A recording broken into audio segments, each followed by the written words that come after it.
Varmt välkomna till Finlandsinstitutet, mina damer och herrar. Hyvät naiset ja herrat. Ladies and gentlemen, a warm welcome to today's seminar on a topic that can be said to be both a global challenge and an individual one, and that is strategically very important issue for all kind of education and all levels of education. Which skills will we need in the future? Vilka är behoven och kompetenserna för framtidens skola och utbildning, för eleverna, för lärarna? Vilka utmaningar ser vi? Vilka lösningar? Och hur kan skolan jobba med de här alldeles avgörande frågorna för både samhället och individen? Och välkomna också alla ni som deltar per distans. Mitt namn är Viva Nygård Fagerud. Jag är direktör för Finlandsinstitutet här i Stockholm och har alltså glädjen att hälsa er välkomna till detta seminarium som är det första i en serie i serien Framtidens skola som vi arrangerar i samarbete med Hanaholmen i Finland. And the languages we'll be using are English and Swedish. So this is the first seminar in a series of 4 planned seminars focusing on different but very crucial issues that we have in common in Sweden and Finland. And since we have a very long history of cooperation between Sweden and Finland in educational matters, we find it very meaningful to meet and to discuss these things, to share observations and methods in times of change. Samarbetet mellan Sverige och Finland inom skolsektorn har en lång historia och det här kan man läsa om bland annat i Hanaholmens 50-årshistorik, visst var det så, som publiceras nästa år. Utbildningsfrågorna har alltid funnits högt på agendan i Hanaholmens verksamhet och vi har dem också högt på agendan här på Finlandsinstitutet. Världen förändras. Skolan förändras och kraven på oss förändras och kraven på skolan kommer från väldigt många håll. I ett sådant läge är det ytterst viktigt att det som får styra är forskning och beprövad erfarenhet. Experterna, de sakkunniga, de professionella och också de specialiserade beslutsfattarna. Och det är de här grupperna som vi alltså kommer att ge ordet idag. Här på skärmen borde ni i något skede se en Menti-kod, en kod till Menti och via den kommer ni att kunna, den kommer småningom, via den kommer ni att kunna ställa frågor under dagens lopp. So please use the Menti code for possible questions to our speakers. And please check our program for the coming seminars that will focus on slightly different perspectives on the future in education, edtech, health and well-being, freedom of choice and governance. Än en gång varmt välkomna till både våra talare och ni som är här för att lyssna och ni som är med oss på länk. Och ett varmt tack till Finlands och Sveriges utbildningsministrar Anna-Maja Henriksson och Lotta Edholm som nu kommer att inleda vårt seminarium med att dela med sig av sina tankar kring skolans framtidsfrågor. Bästa publik, varma hälsningar från Finland och jag vill tacka för inbjudan att tala vid det här första seminariet om framtidens skola som Hanaholmen och Finlandsinstitutet nu tillsammans ordnar. Och det ordnar ni ju för att diskutera framtidens skola och utbildning och hur den ska se ut. Det är ett mycket aktuellt och viktigt ämne att fundera på tillsammans. Som Finlands undervisningsminister så vill jag också börja med att påpeka att skolans och utbildningens betydelse som skapare av kultur och bildning är ju obestridlig. Det är med skolan vi bygger framtiden. Och så förutom att vi genom skolan och utbildningen lär oss genom hela livet, så är det ju med hjälp av den som vi skapar grunden för jämlikhet, välfärd och personlig utveckling. En god utbildningsnivå så hjälper oss också att möta samhälleliga förändringar och stärker samhällets förmåga att förutse och bemöta plötsliga ändringar. Klimatet förändras, befolkningen åldras och tekniken utvecklas just nu i en otroligt snabb takt. Och i allt det här så ska ju människan hänga med. Fortfarande så tacklar vi också spåren av coronapandemin som var särskilt utmanande för våra barn och unga. Och vi ser också en ökad polarisering av samhällsdebatten som påverkar samhällsklimatet och också konsekvenserna som diskuteras för närvarande både i skolor och läroanstalter och i medierna. Det är alldeles klart att vi behöver en bred palett av verktyg för att klara oss i det föränderliga samhälle vi lever i. Och i Finland så ser vi ändå en mycket tydlig åtgärd som vi måste fokusera på. Och det handlar också om i första hand att stärka läskunskapen. Det handlar om att stärka de grundläggande rättigheterna. Vi måste se till att varje ung människa som går ut grundskolan kan läsa, skriva och räkna.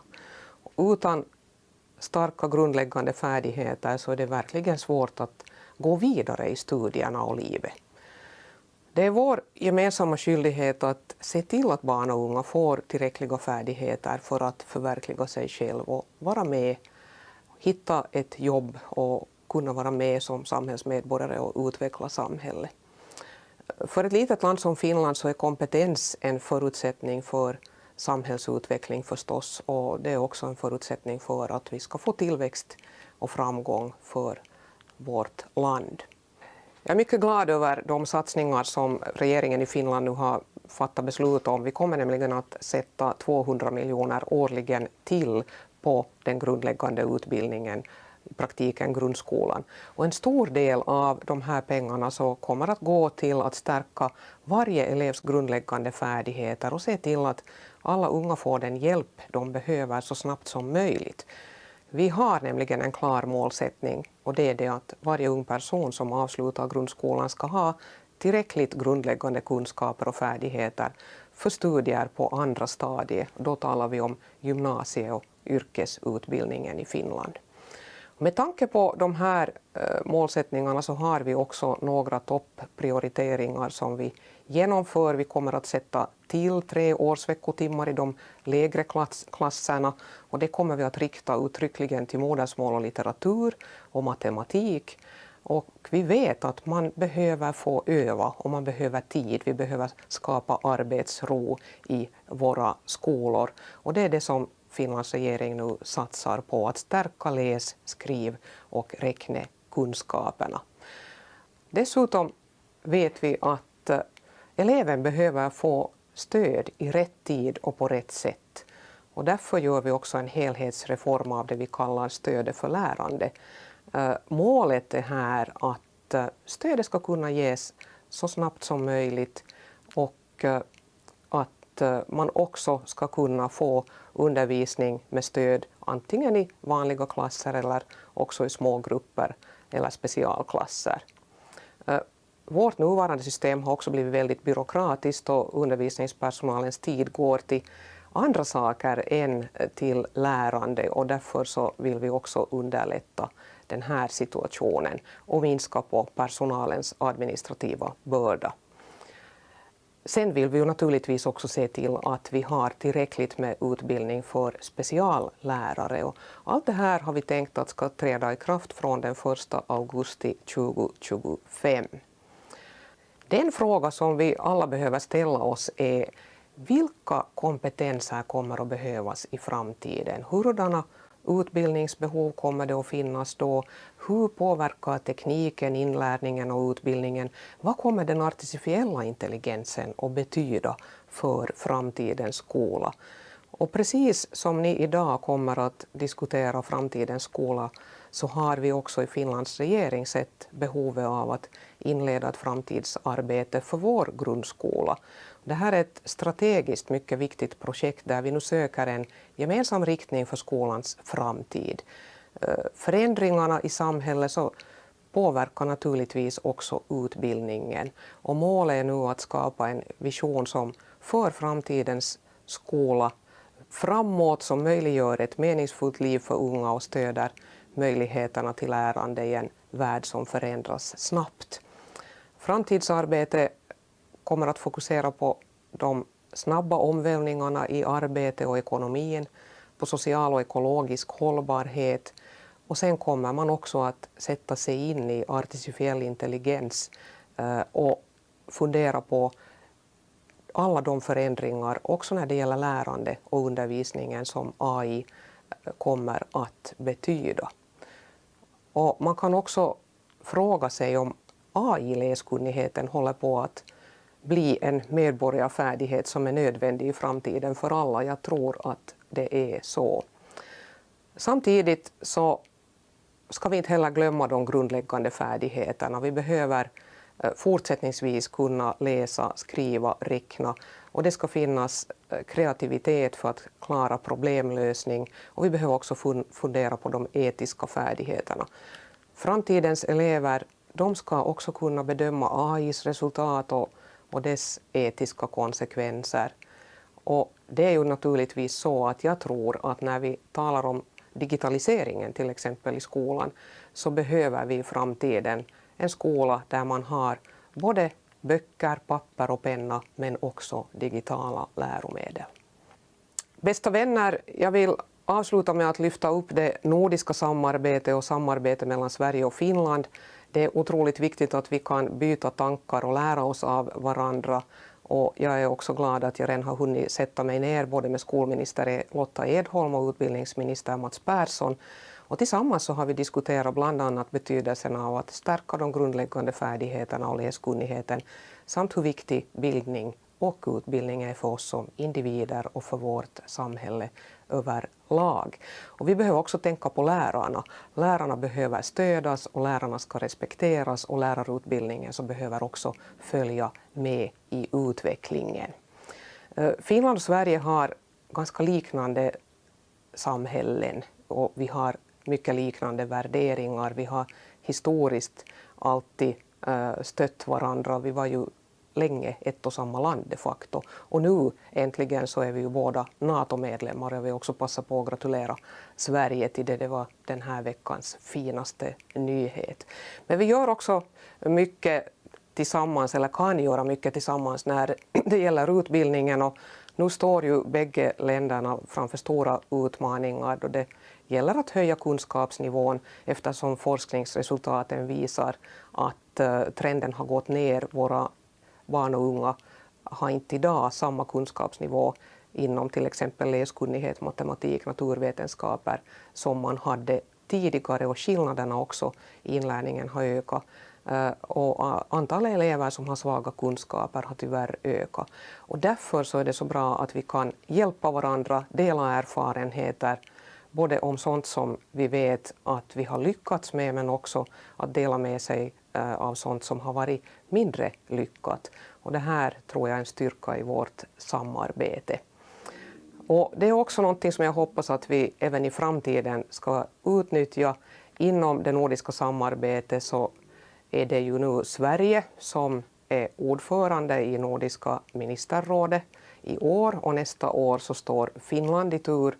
Och även här så ser jag stora möjligheter att dela erfarenheter länderna emellan och utnyttja den potential som finns i Norden i, ska vi säga, den mest integrerade delen av världen, där vi vill att vi tillsammans ska lyckas i framtiden. Så med de här orden så vill jag önska er stor framgång i seminariet och mycket goda diskussioner. Det är med utbildning och bildning vi bygger framtidens Norden, framtidens Europa och framtidens framgångar i våra länder. Tack så mycket.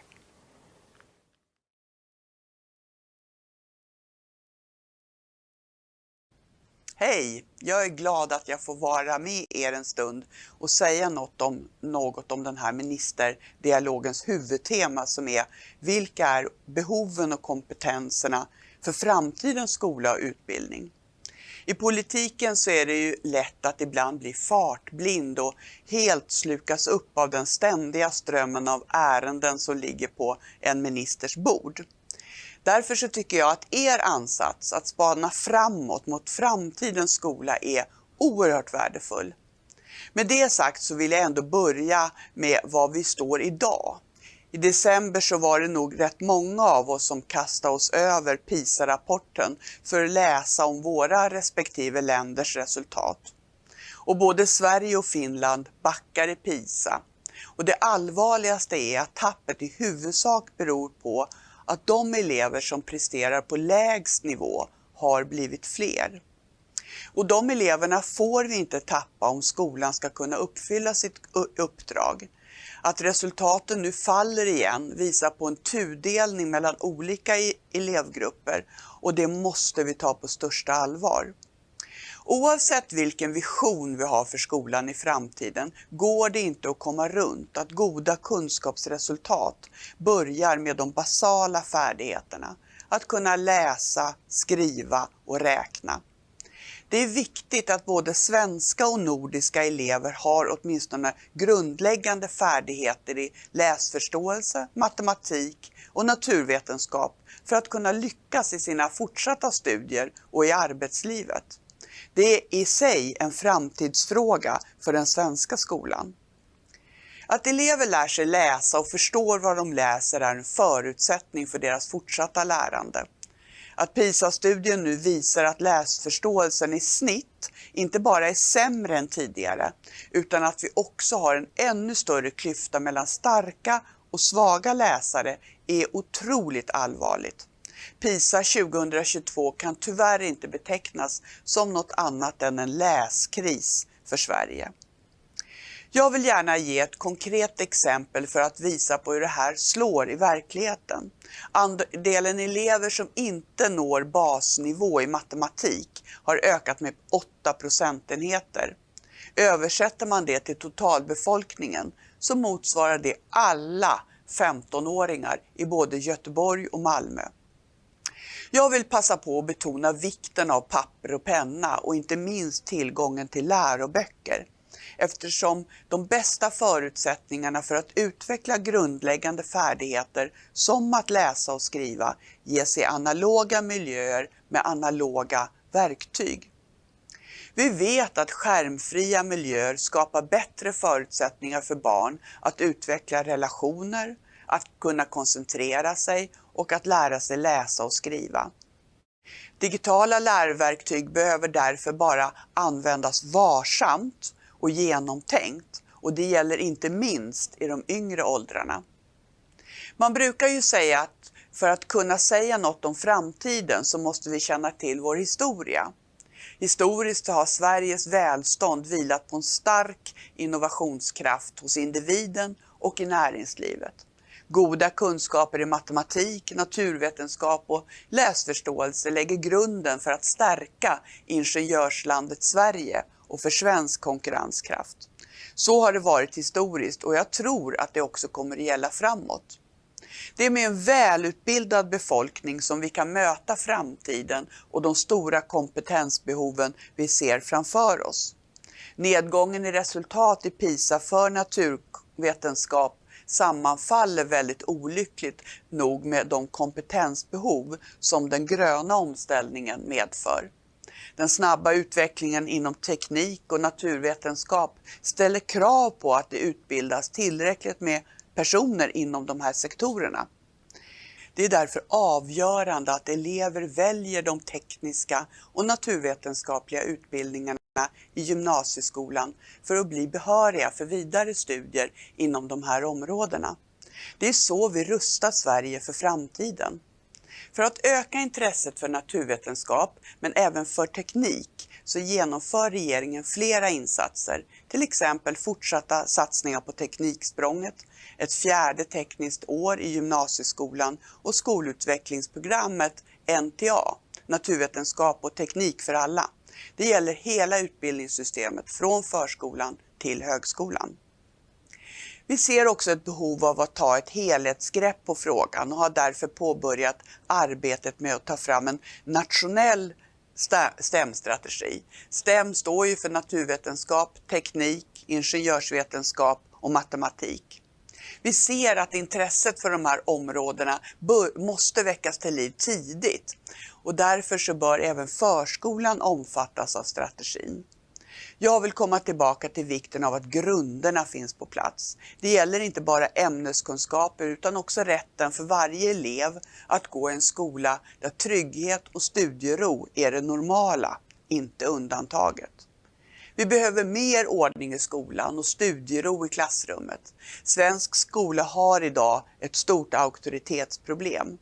Årets skolenkät från Skolinspektionen visar att var 5:e åttondeklassare känner sig otrygg i skolan. Det är dags att gå tillbaka till skolans grunder, där skolan är likvärdig, där lärarna får bättre förutsättningar, där alla elever tidigt får det stöd de behöver och där det faktiskt råder trygghet och studiero. Det är bra för alla idag och i framtiden, särskilt för de barn som behöver skolan som allra mest. Tack för att ni lyssnade.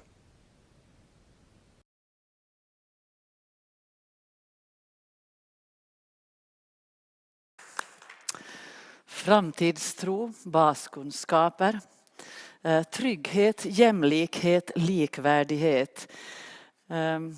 Det är mycket intressant att få höra vad ministrarna i våra grannländer anser. Det är ju så här, vi bor nära varandra, vi behöver på olika plan och inom olika sektorer känna varandra och ha linjen öppen för diskussion. Vilket det här seminariet också är en del av. The importance of policies that are rooted in knowledge is enormous for all education, and we are very thankful that these two ministers of education, Lotta Edholm och Anna-Maja Henriksson, wanted to share their thoughts with us, and we could also hear that the similarities, we see similar challenges, of course, nationally, bilaterally and globally. Hopefully we will get to meet Lotta and Anna-Maja again in some of the coming seminars. Dagens keynote speaker är docent Anu Varinovski verksam vid Åbo universitet. Vilka är de viktigaste kompetenserna för lärare och elever i framtidens skola? The floor is yours.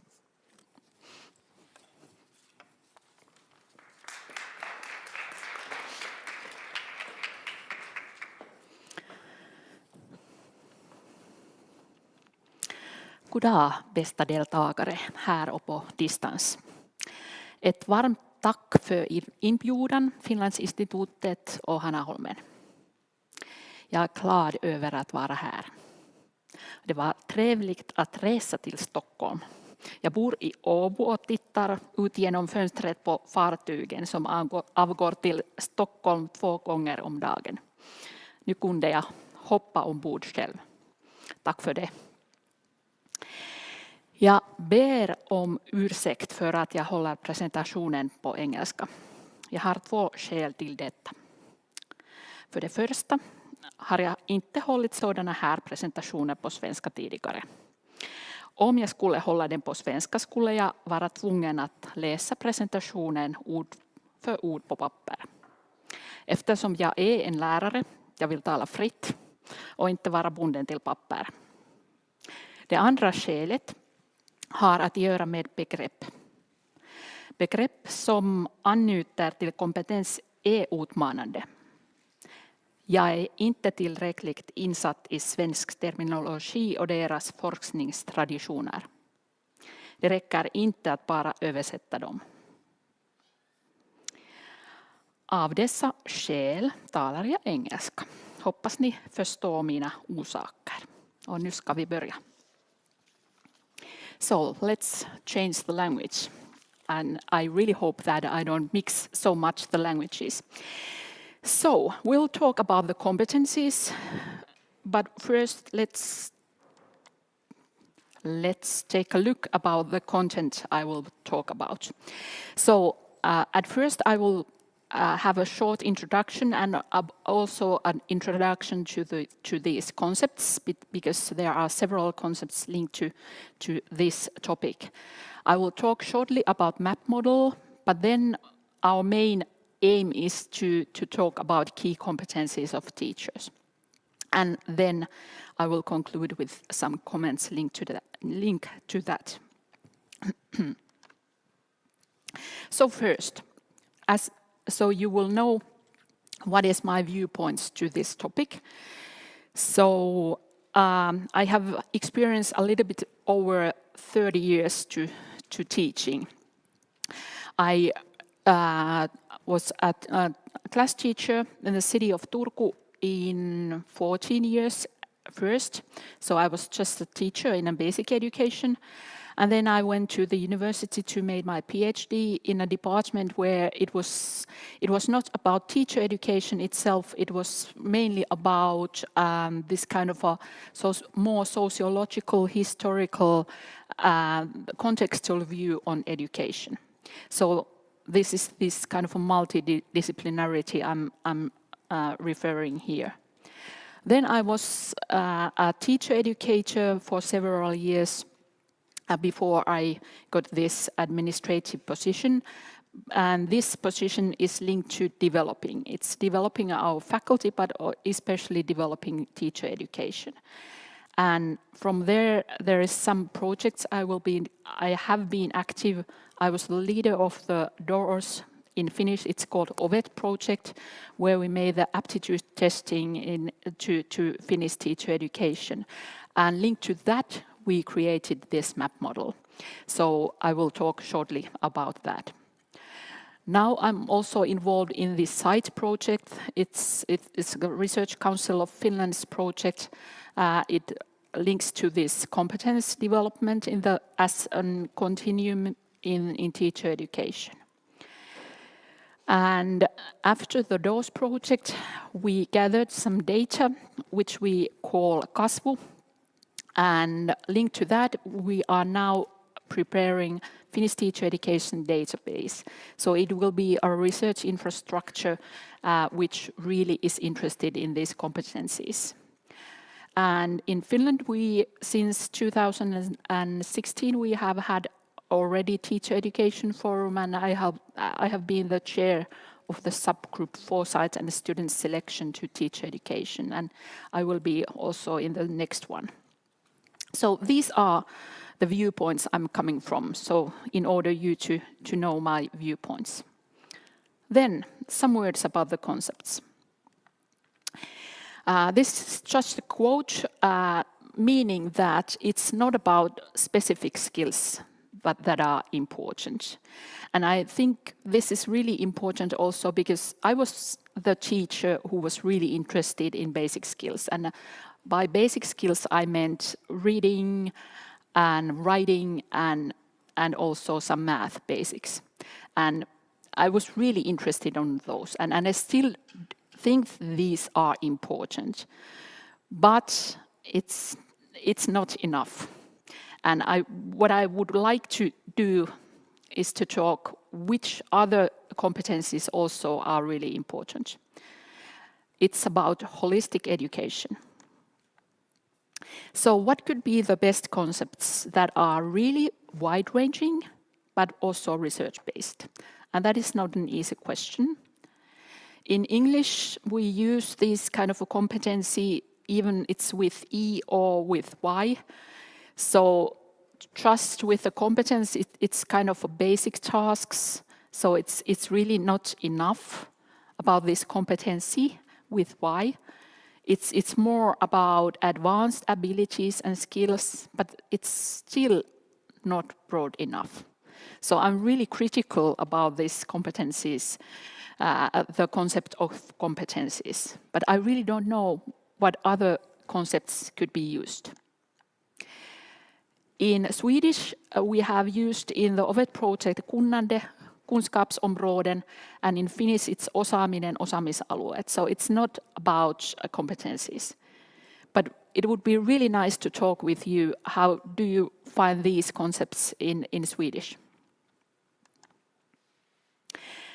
But regardless of the concepts, so the main point is that the teacher's work is really diversified expert profession. So it's really wide-ranging. And there are wide dimensions of competencies. So that's my main point, even though the concepts are not so clear. I remember that already several years ago when the late Counselor of Education Armi Mikkola was telling about this, that there are so many pressure to add something to the teacher education, and it was only about this kind of a list that this is also needed, and this is needed, and this is needed.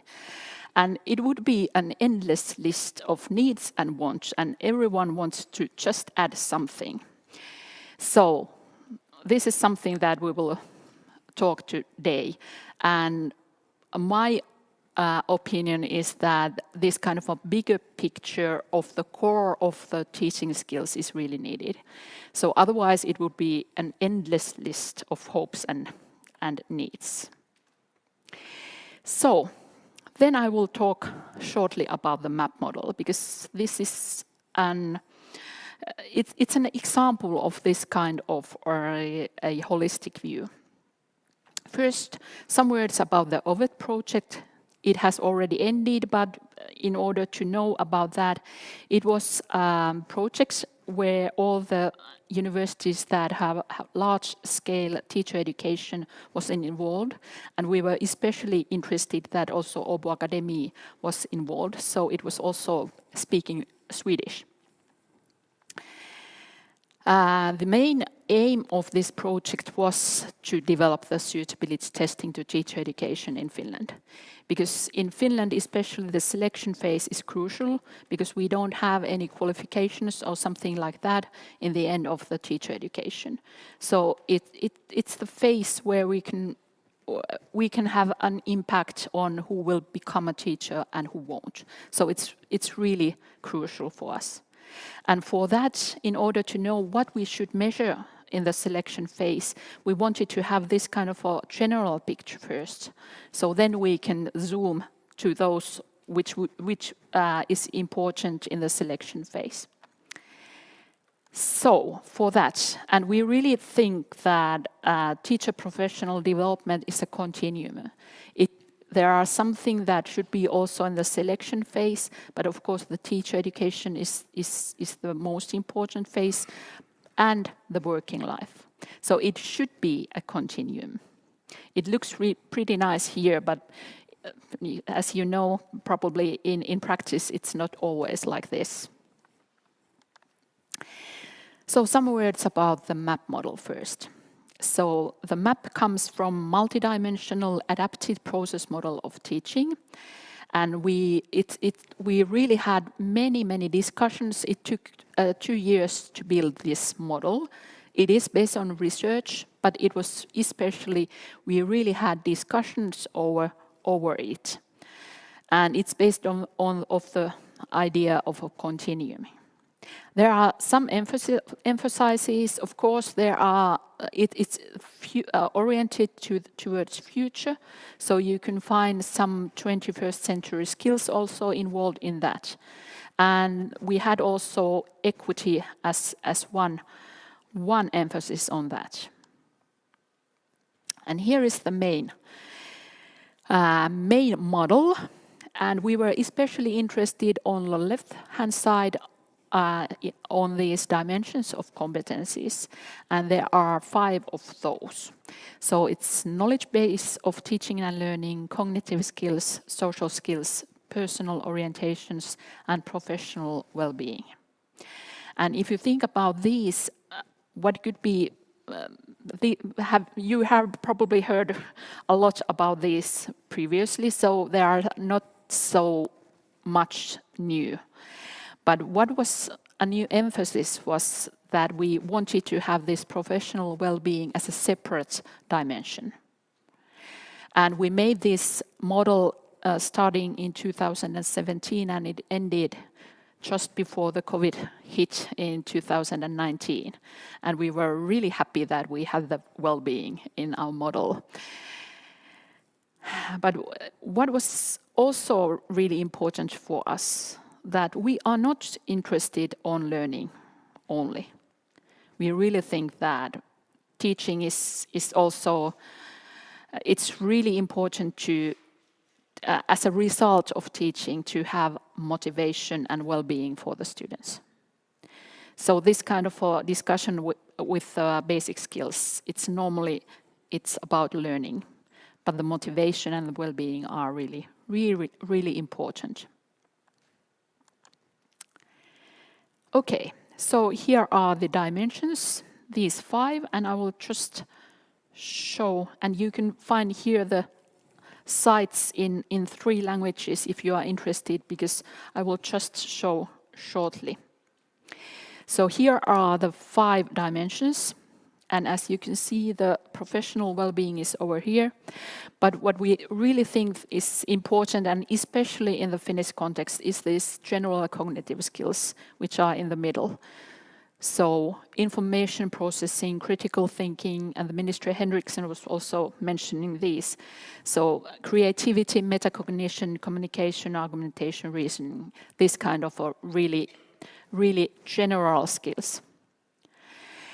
And then what we wanted to kind of add here, because this is also kind of based on learning research and psychology, but we wanted to have this kind of a more contextual view here. So there is a contextual knowledge also, and diversity competence, intercultural competence, and interaction skills. That is something that we really wanted to point out. And for example, in University of Turku, there was also DIVET project. I see Jenny here. Jenny was the leader of the DIVET project, and it has links to these skills, especially here. Then we just finished the model and COVID-19 hit. And we were really happy about that we had this well-being in the model, because that was a huge topic during the COVID, but also afterwards. And then the general cognitive skills also, because in a one night or 2 nights, the teachers had to change their teaching to remote version of it. So they were able to do that because they had these kind of general cognitive skills. And also about the social skills, because there were the families were involved in really concrete ways in the COVID situations. So we would say that it lasted, this testing. So it works pretty much in different rapidly changing situations. And we do have challenges. This is one we have. Probably it's now, we could at least say it's nearly over, but this isn't, and this isn't. And probably today we are especially talking about this kind of a competition we do have, and there are many other challenges also. In some years ago, probably Finnish education and Finnish teacher education was seen this kind of flagship, and the quality of that was seen really, really good.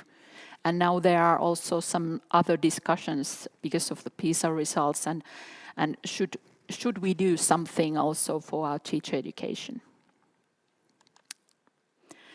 Okay, now we'll finally go to the competencies probably you would like to hear.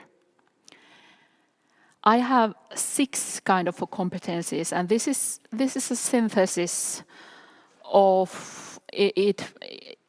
There is behind it there is the map model, but also my personal thinking about teaching. The first one is this general cognitive skills. It's really important, and it's especially important in the Finnish context, because the Finnish teachers have so much autonomy. they have agency in their work. And there are several concepts linked to this. For example, critical thinking is really, really important. Also, research-based thinking would be something. And at least in Finland, we talk a lot about sivistys because it's the theme year this year linked to sivistys, but also in Sweden, a building is something that probably you are talking about. At least I hope you are talking about. So it's more general. And especially this kind of competencies are needed in the rapidly changing situation. And I really would like to think that this is a basic skill for a citizen of a democracy. And we know also in some countries that this should be really needed. The number 2 is pedagogical skills. And of course, in teacher education, we really need many research fields. We need psychology, we need sociology, we need brain research, all that kind of. But the core has to be pedagogical studies in educational sciences. And that is something that should be strengthened. Because if you have, as a teacher, really good pedagogical skills, then it's so much easier to work in different kinds of classrooms with different kinds of students. And teaching, it's really hard, and you are never perfect, but you can always learn. And teaching is always interaction. It's about how you act with the people. And you always need diversity of pedagogical methods. It's not just one method. Is it flipped learning or what is in at the moment? You always need a variety of methods. Of course, digital tools include in those. And what is really important to have this kind of agency also to students. And I don't mean that you just leave them alone and they are learning by themselves. But this idea that it's not about the teacher, it's about the students and their learning. And especially you need motivation.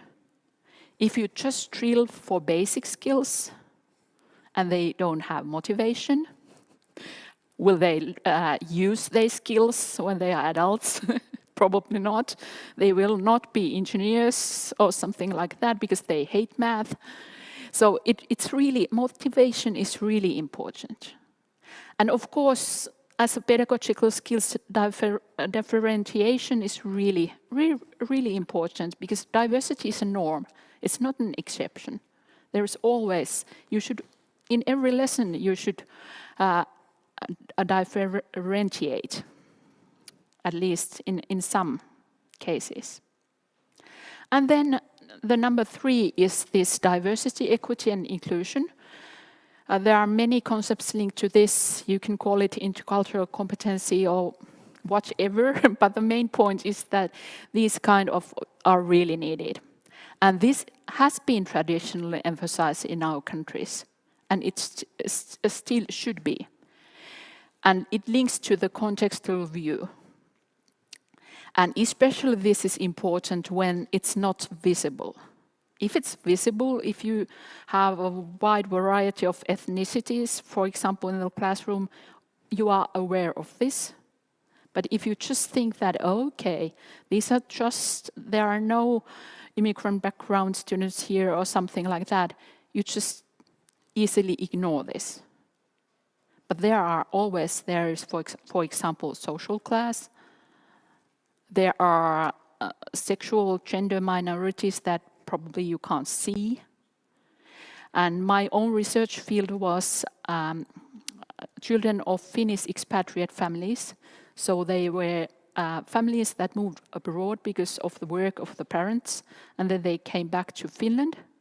And the children normally were at school just seen as Finnish kids because they were blonde and they were speaking Finnish. But still their identity was something else. And they were not seen as their identity was they were seen as Finnish kids. So there are so many different kind of minorities, and one minority is, for example, in reading. It's the boys. So it really is a contextual issue. Which is the minority in which context? It's not always that it's the language minority or an ethnic minority. And especially social class is something that we should be aware. We pretty much are from a middle class background ourselves, and we should know about that. So if we are interested in preventing polarization, this is a key. And if we are talking about social sustainability, it's really important. Okay, number 4 is well-being. And after the COVID, I think I don't have to say anything about this. We all know it. It's important for us, but it's especially important for the students. And it's important also because of the digital tools. So we really need a counterbalance for that. We need outdoor activities. We need, for example, at school, recess, sports, and also this kind of reading and meditation and just calming down. And continuous learning, because we were talking about this kind of a continuum. So it's not just teacher education. A teacher is never ready. Even it's the last day before you retire, you will be never ready. And it's great because you can always learn. But you also should always learn.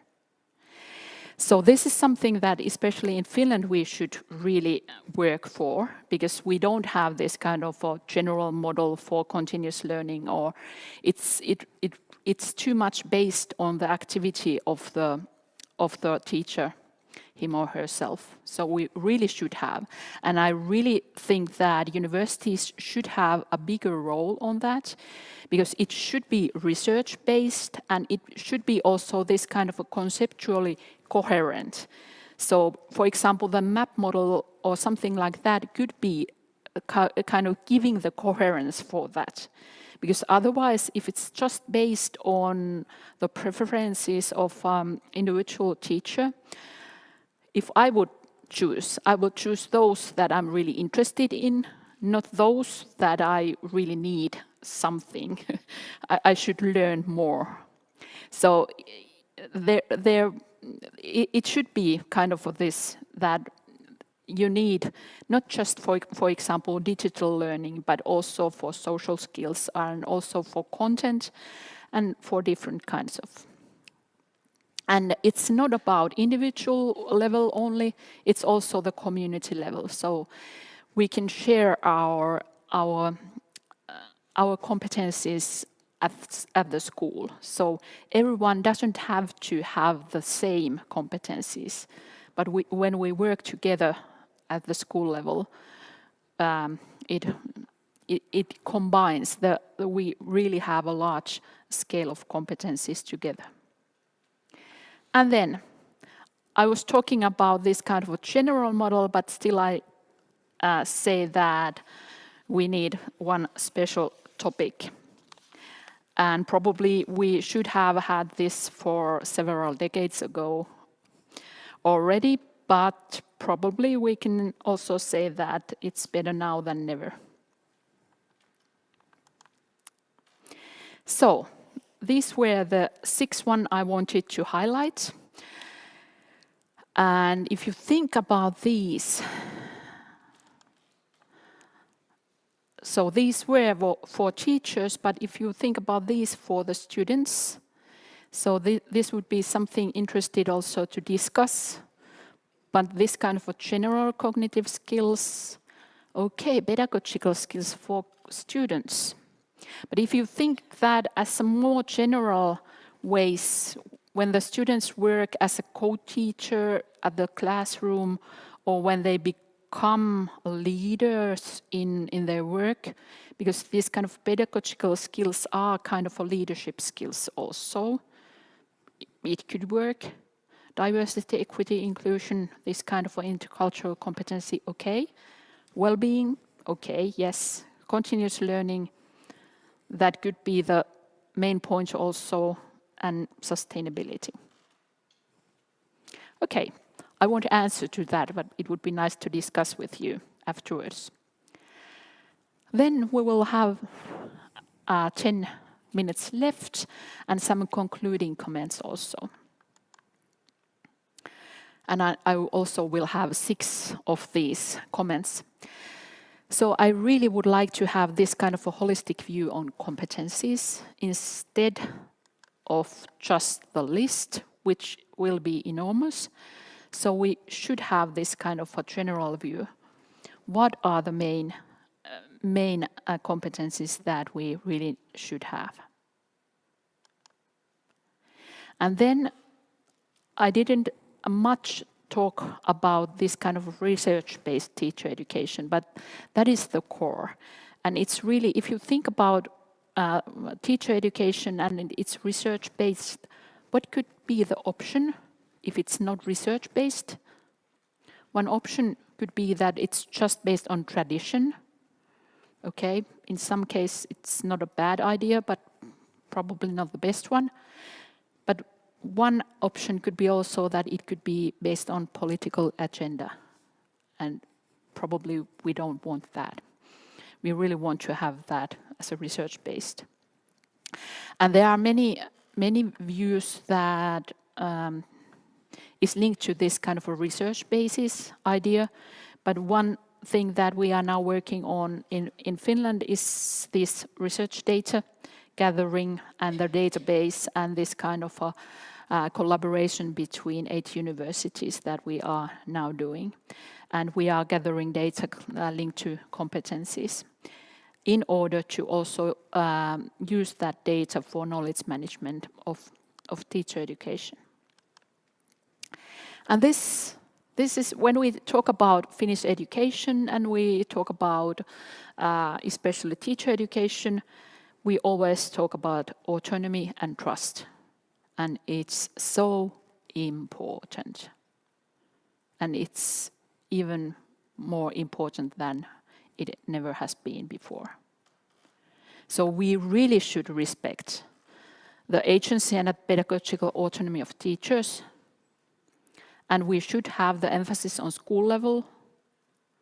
That's where the magic happens. And we should also respect the autonomy of universities in teacher education.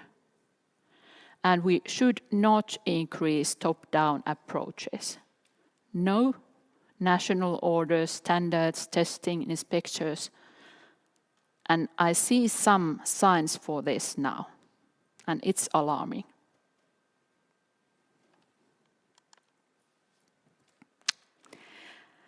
Then what we really would like to have from the top level, so please, funding, resources, and appreciation. That's what we really need. Sufficient public funding, and we really don't want to have charges for education. It's really important, and in Finland, at least, we are not interested in privatization. You have a little bit different situation here, and it would be really nice to have these kind of discussions with you. And collaboration and dialogue, and this is one of a good example of that, and it's really great to be here today. So in different levels collaboration, of course, international collaboration, national collaboration, local collaboration. It's really important to, instead of having this kind of a polarization between researchers and teachers or something like that, we really need to have all in the same board. So about researchers, government, teachers, parents, and also students. It's so important. And the last one is kind of idea of that what we really think, are we interested in education that gives you value, or is the education based on values? This kind of an ethical viewpoint is so important. So is it just that we are competing in a global competition, running, or is there something else which is even more important?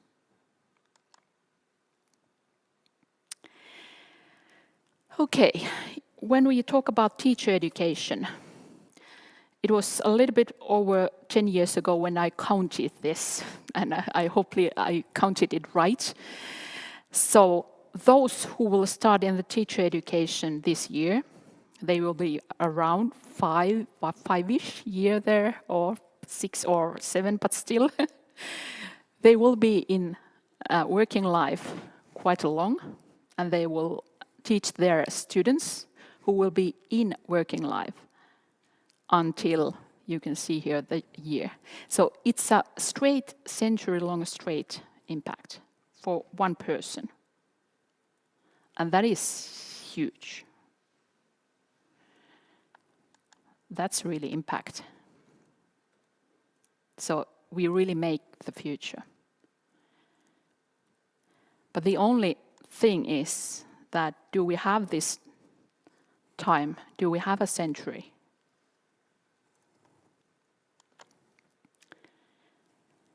In education, we always have to have hope.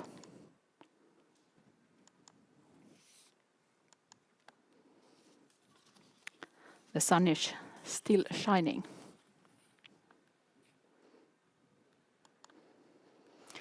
But really, this is the slogan of our faculty. Education creates futures, and it also can create new futures. So we are really the makers of the future. Thank you so much for listening.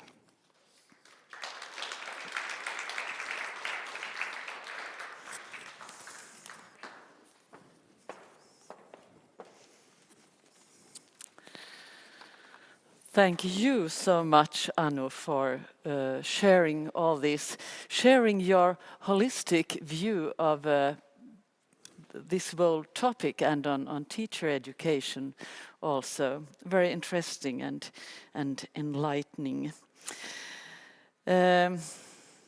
Vad är på gång på våra departement, på våra ministerier?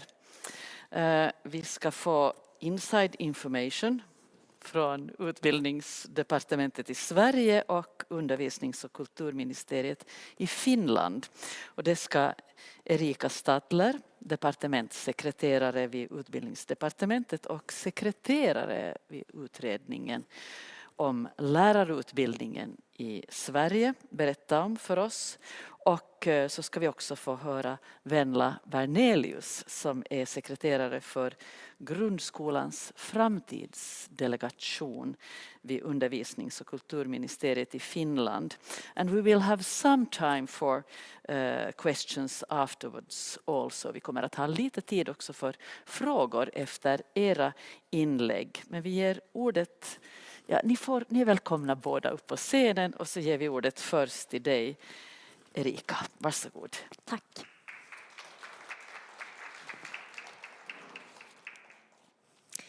Tack så mycket, och tack för att jag har blivit inbjuden hit att prata om den utredning som jag jobbar i nu, att utveckla lärare- och förskollärarutbildningarna.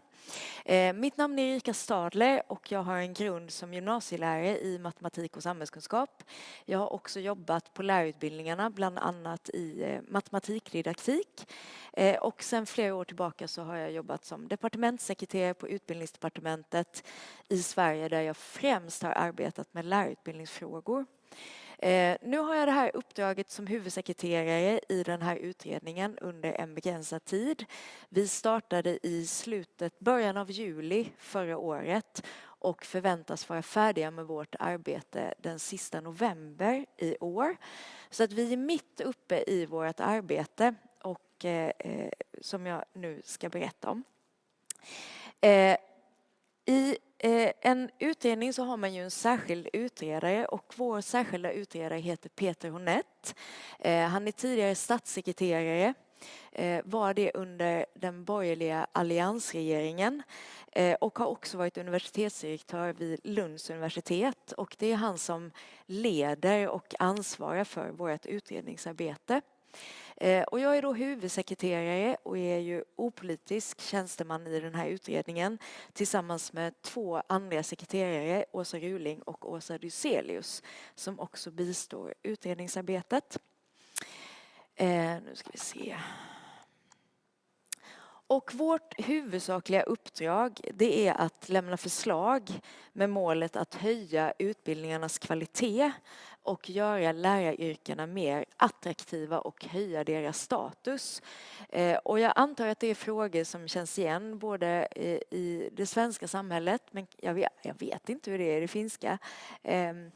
Men i Sverige så har vi ju pratat i många år om att vikten av att höja attraktiviteten och läraryrkenas status. Ja, jag tror att jag ska gå vidare direkt på vad vårt uppdrag då består i. Vi har, kan man säga, 3 stycken huvudsakliga sakfrågor som vi jobbar med. Och det första som jag ska berätta om, det är att vi ska lämna förslag om hur antagningskraven till lärarutbildningarna kan höjas.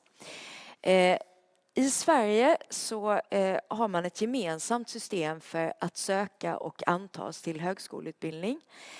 Och då tittar man ju först på de sökandes behörighet, alltså vad har de för kompetenser och meriter med sig i form av till exempel gymnasieutbildning, andra tidigare studier, kanske yrkeserfarenhet relevant i vissa fall. Och så söker man. Och då finns det vissa krav på någonting som kallas för grundläggande behörighet. Det vill säga att man har vissa kunskaper och kompetenser med sig för att bedömas att man klarar av högskolestudier överhuvudtaget. Och i Sverige så är det så att vissa utbildningar som är populära, där behövs det ju mer än bara de här grundläggande behörigheterna kommit in, att man behöver höga betyg och så vidare.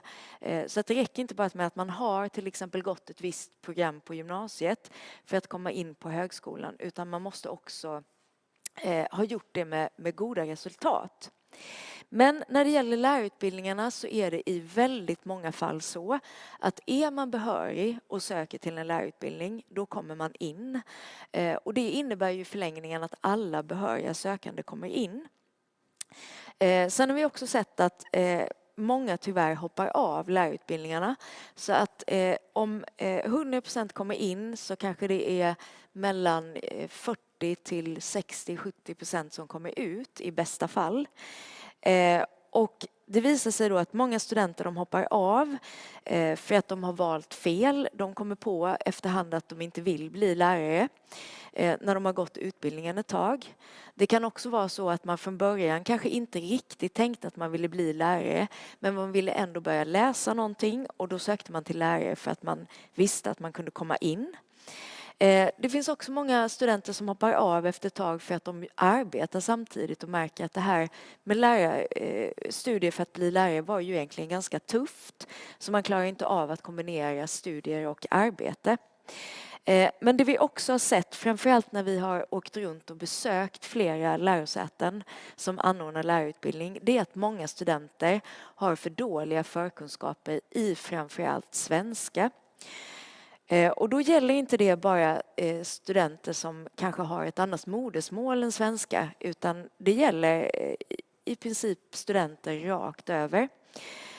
Man har problem att läsa kurslitteraturen, man har problem att förstå instruktioner, och man har problem att skriva och uttrycka sig i det svenska språket.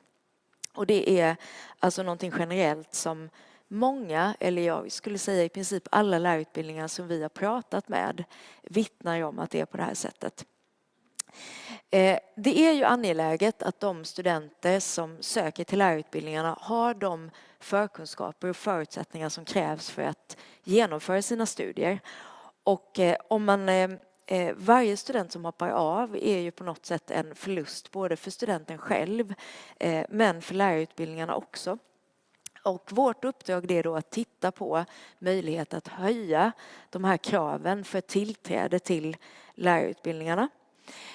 Och eftersom det är så tydligt att det är just svenska som är en stötesten för många studenter på lärarutbildningarna så har vi diskuterat väldigt ingående möjligheten att höja just kraven på betyget svenska för tillträde till lärarutbildningarna. I Sverige så har vi ett betygssystem med 5 godkända betyg där A är det högsta och E är det lägsta. Och så finns det ett betyg till som är F som är ett underkänt betyg. Och idag krävs ett E för att komma in på en lärarutbildning för grundläggande behörighet. Och det är då det lägsta godkända betyget. Och här tittar vi väldigt noga på möjligheterna att kanske höja det betyget till ett D eller eventuellt ett C. Det låter väldigt enkelt när man säger det så här bara rakt upp och ner att nu väljer vi ett högre betyg. Då får vi in bättre studenter och så får vi fler som genomför lärarutbildningarna. Men det är mycket frågor och mycket konsekvenser och mycket effekter som följer av det här. Den tydligaste effekten är att vi kommer med allra största sannolikhet att få väldigt mycket färre behöriga sökande till lärarutbildningarna. Och det kommer att slå ganska brutalt. Det påverkar ju dels tillgången på examinerade lärare i slutändan. Men det påverkar också lärarutbildningarnas organisation. Hur de dimensioneras, hur många studenter de får in och vad de då har möjlighet att organisera för lärarutbildningar. Det är svårt att göra prognoser för vi vet av erfarenheter att när vi ändrar någonting så kommer andra saker att följa som vi inte riktigt kan prognostisera. Vi har också ett nytt betygssystem för gymnasieskolan på ingående som vi heller inte riktigt vet hur det slår. Och vi kommer också behöva titta på möjligheter för de studenter som kanske kommer på senare att man faktiskt vill läsa en lärarutbildning. Hur ska de få en chans efter ett par år när de kanske har mognat till sitt val och är villiga att göra en annan insats för att kunna bli lärare. Så det här är ganska knepiga och utmanande frågor som vi tittar noga på och som vi ska utreda vidare efter bästa förmåga innan det kommer något definitivt förslag. Ja. Nästa utredningspunkt är att vi ska lämna förslag på hur lärarutbildningarna kan samarbeta mer eller samverka mer, framförallt när det gäller ämneslärarutbildningen. Ämneslärarutbildningen är den utbildningen som leder till att man får undervisa i det vi kallar för gymnasieskolan, alltså elever mellan 16 och 19 år ungefär. Och högstadiet, alltså den del av obligatoriska skolväsendet för elever mellan 13 och 16 år ungefär. Och det är ju så att om vi nu föreslår skärpta tillträdeskrav till lärarutbildningarna så kommer det att bli färre studenter som läser. Och när vi tittar på ämneslärarutbildningarna som det ser ut redan idag så finns det redan nu väldigt många lärarutbildningar runt om där antalet studenter är väldigt, väldigt få. Det kan vara 2, 3, 5, 10 studenter som väljer att läsa ett ämne på ett stort lärosäte. Och det är naturligtvis inte ekonomiskt hållbart i längden med väldigt, väldigt små studentgrupper på lärarutbildningarna. Vi har ju tydligt, det är ju tydligt att vi har det här uppdraget och vi gör ju också det här arbetet i nära dialog med lärosätena. Och vi kan redan nu se att bara det faktum att vi utreder den här frågan har initierat väldigt mycket positivt arbete runt om på lärosätena.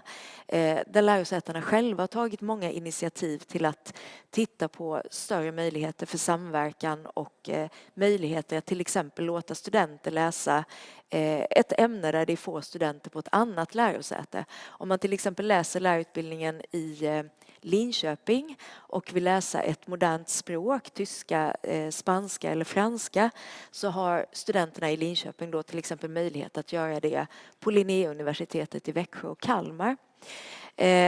Vi fick initialt var det mycket diskussioner om att titta på förslag där man kanske skulle avveckla lärarutbildningarna på vissa lärosäten för att koncentrera fler studenter till andra lärosäten. Vi har inte i dagsläget fokus på att lägga några förslag som tvingar lärosätena att lägga ner lärarutbildningar. Och vi ser det också som väldigt positivt när de här ökade initiativen till samarbeten kommer från lärosätena själva. Vi fortsätter att titta på den här frågan och kommer fortsätta att titta på vad som behöver göras.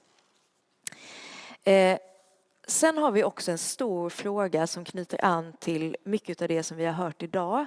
Vi hörde båda ministrarna prata om ökade kunskaper i grundläggande färdigheter. Vi hörde också att det är viktigt att lärare har en viss grundläggande kompetens för sitt läraruppdrag.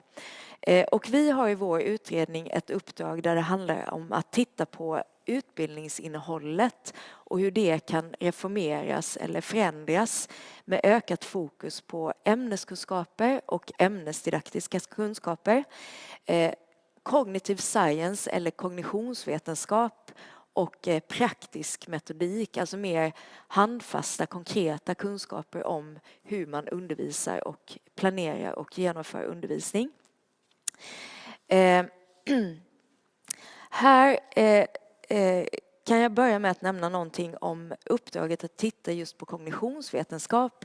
Och kognitionsvetenskap är ju ett akademiskt ämne, åtminstone på lärosätena i Sverige, där man kan läsa till exempel ett kandidatprogram i kognitionsvetenskap. Och då innehåller det kunskaper om hjärnan och neurovetenskap, minnet, tänkandet, alltså hur hjärnan fungerar kopplat till olika kognitiva förmågor. Men också mycket datavetenskap, AI kommer in i kognitionsvetenskapen.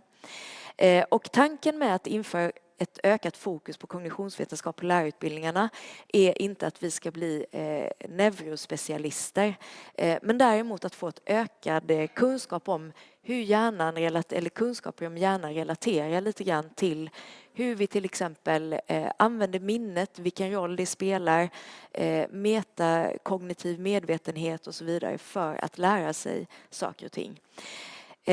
Så att titta mer på hur vi faktiskt lär oss rent operationellt och kanske biologiskt, fysiologiskt. Kan det finnas olika förutsättningar beroende på sånt som arv och genetik för hur olika människor lär sig? Lär vi oss olika när vi är novis och när vi är mer experter? Det kan vara några exempel på undervisningsrelaterade kunskaper inom området kognitionsvetenskap. Vår uppgift här är att titta mycket på vad det finns inom kognitionsvetenskapen som är just relevant för lärare, lärarutbildning och för att stärka undervisningen i skolan för att ytterst eleverna ska få den bästa möjliga utbildningen i skolan. Och här kommer vi att lägga förslag för att stärka just kognitionsvetenskapen. Vi kommer också lägga förslag som stärker grundläggande läs- och skrivinlärning så att de lärare som går ut från lärarutbildningarna får ännu bättre kunskaper inom det här området. Vi håller precis på med ett gediget arbete att titta på vilka kunskaper det finns idag om vilket som är de bästa sätten att lära barn och elever läsa och skriva. Och vi försöker också kartlägga hur läs- och skrivutbildningen på lärarutbildningarna ser ut idag. Både inom de tidigare åren, lärarutbildningen på de tidigare åren och förskollärarutbildningen. Sist vill jag passa på att nämna att vi kommer också att titta på de lärandemål eller de examensmål som finns för lärarutbildningarna. de är väldigt många för just lärarutbildningarna idag. Alla yrkesutbildningar har, och även de generella utbildningarna, har ett antal mål som man ska uppfylla när utbildningen är slut. Och just lärarutbildningarna skiljer sig väldigt mycket från alla de andra utbildningarna i det svenska högskoleväsendet för att de har så många examensmål jämfört med till exempel civilingenjörer som kanske bara har några stycken. Så när vi är färdiga med de andra punkterna så kommer vi också titta på examensmålen och försöka göra dem färre och mer kärnfulla och lättare för lärosätena att med en akademisk frihet och med fokus på att göra utbildningen riktigt bra nå samma mål och få en riktigt bra kvalitet på lärarutbildningarna i Sverige. Tack så mycket.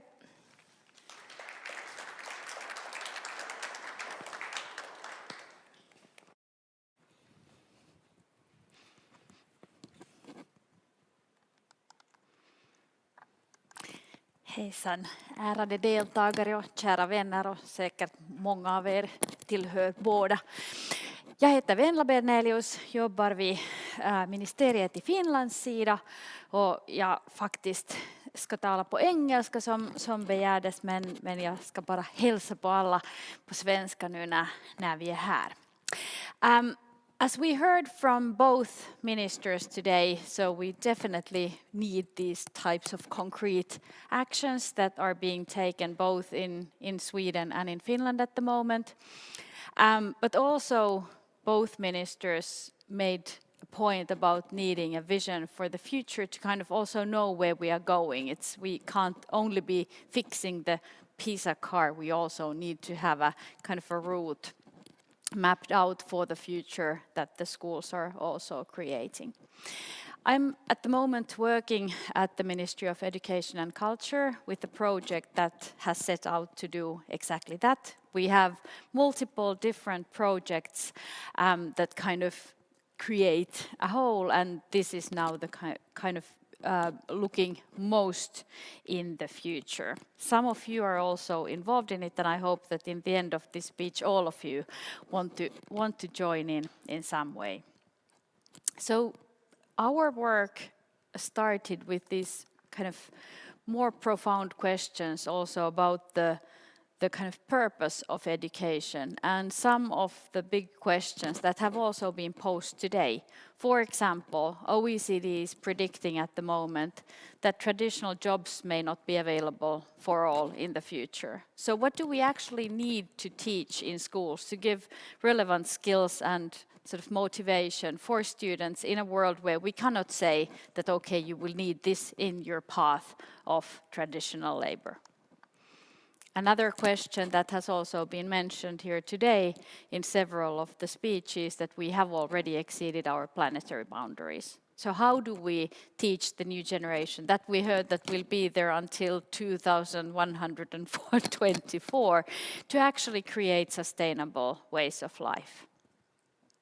Third question, we know that lack of mental well-being is already one of the main reasons, if not the main reason, for absences and exclusion for the young. So how can schools prepare pupils to find a sense of purpose, kind of identity, to really create well-being? Fourthly, one of the big questions that has been posed by many, that democracies are increasingly being threatened by social polarization and conflicts. So what kind of competencies can divert risks of misinformation and conflicts?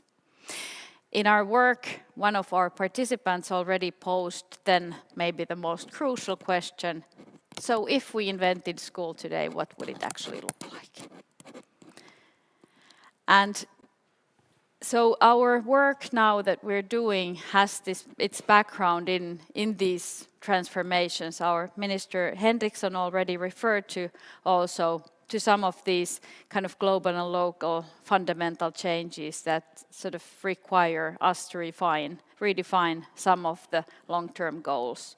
And not only the goals of education, but also the methods are being shaken in very profound ways. And of course, we don't only want to sit back and watch that being changed, but actually to think about together how we should be thinking about this change.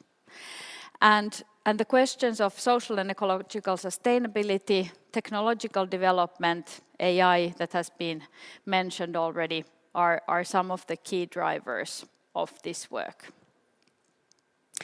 So this work is actually defined already in our government program. I didn't take down the page numbers for you, but it can be found. It's actually page 51 if somebody wants to check. As an attempt to really kind of both raise the overall educational competencies to create sort of a more equal base and to then think about the long-term development.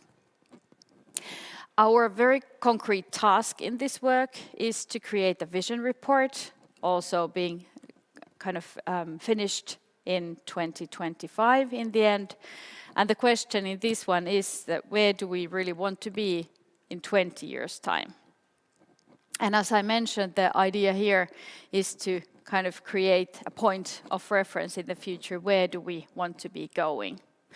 I have my own background also in research. I worked as a lecturer and professor of urban geography and educational geographies at the University of Helsinki for 15 years. So also we are really sort of trying to have a very strong sort of a research basis for this, but also create room for different types of value, experience, and kind of broader understanding discussions within this work. So we're really trying to get multiple reference points and discussions in this work.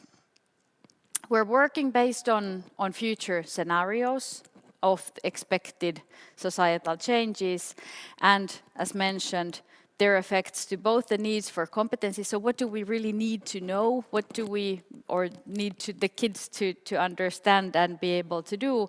But also the ways of organizing education. So what does this actually mean for the organization of education? We have at the moment already started the work. So this work started in 1st of February. Officially this year, running for 2 years. We have a delegation of wonderful experts, as mentioned also some of them here today, appointed by the Ministry of Education. And in this work, we really aim to get a very broad sort of base of experts. So some of them, when invited, they wrote back and said that I don't know anything about basic school. How can I be in this group? And we were trying to say that, well, we know that you know about the world where the kids are going to be active. So we now have a wide base of people, but of course we need very strong voices from the basic education. We have that partly in the delegation, but as I mentioned, the idea is to get kind of support from multiple different ways as well. We're going to have, for example, a forum where anybody can participate in the discussion, and then we're going to have specific school forums where we take the discussion in the basic education and in the universities for the teacher education to participate in these discussions. One of the reasons why I'm particularly happy to be here today is also the need for cooperation. Of course, we have noticed that we are not alone with the questions of where we are actually going with our PISA cart currently having gone also a little bit downhill. We know that these challenges are very widely shared with the world, and of course many of the solutions are such that we need kind of thinking and combined thinking and collaboration in really thinking about the future and the sort of best research evidence also. We're currently not only working with our kind of Nordic partners, but also with OECD project that has set out with similar questions called currently Education for Human Flourishing. And the idea within that project has also been to really consider that as basic skills are immensely important, of course we can never forget them. They are probably more important now than they have ever been. But also we need to ask what kind of other skills will be needed. And so we're tying the work in with these international projects currently going on. We have also divided our work into 3 different work packages that are differently thematized. Our work as a whole is led by our chairperson Katri Saarikivi, who actually comes from cognitive sciences. So there's a very strong base of how learning is currently understood and how it can be supported. But these 3 thematic groups, which I hope you will get interested in as well and participate somehow in our work later in seminars or otherwise. One of them is artificial intelligence and technology that is chaired by Tarmo Toikkanen from Sitra, the future organization in Finland. And this group is really focusing on the technological advances. And maybe I think this group is the best way also to kind of highlight how these questions are really both challenging the knowledge and the society and the school as an organization, that of course AI is going to create immense kind of challenges for what the kids really need to learn and how their future competencies are formed, but also AI is going to transform the possibilities and the risks within the educational systems quite profoundly. That of course in 20 years we'll most certainly have some sort of technology to provide a personal AI assistant for all kids, but do we want to do that? How do we want to organize these kinds of things? So we need to be thinking about this in advance. The second group is basic skills and learning. It's chaired by Professor Mari-Pauliina Vainikainen from University of Tampere. And this group really thinks about this holistic learning, holistic way of learning, as we already heard the importance of that today, and about cognitive science, what we know about learning and the way in which also these societal changes may challenge learning nowadays. This group also takes a specific look at the learning gaps between students that the Swedish Minister Edholm mentioned very strongly. And this is also something that we have thought is immensely important in the future's work. And this is the reason why we have thought that we also need to go beyond the basic skills. Because, of course, we see that gaps in basic skills are growing, but if the future requires new types of skills, and if the school is not able to support those, we will see immense growth of gaps between students. We are seeing this already with AI a little bit.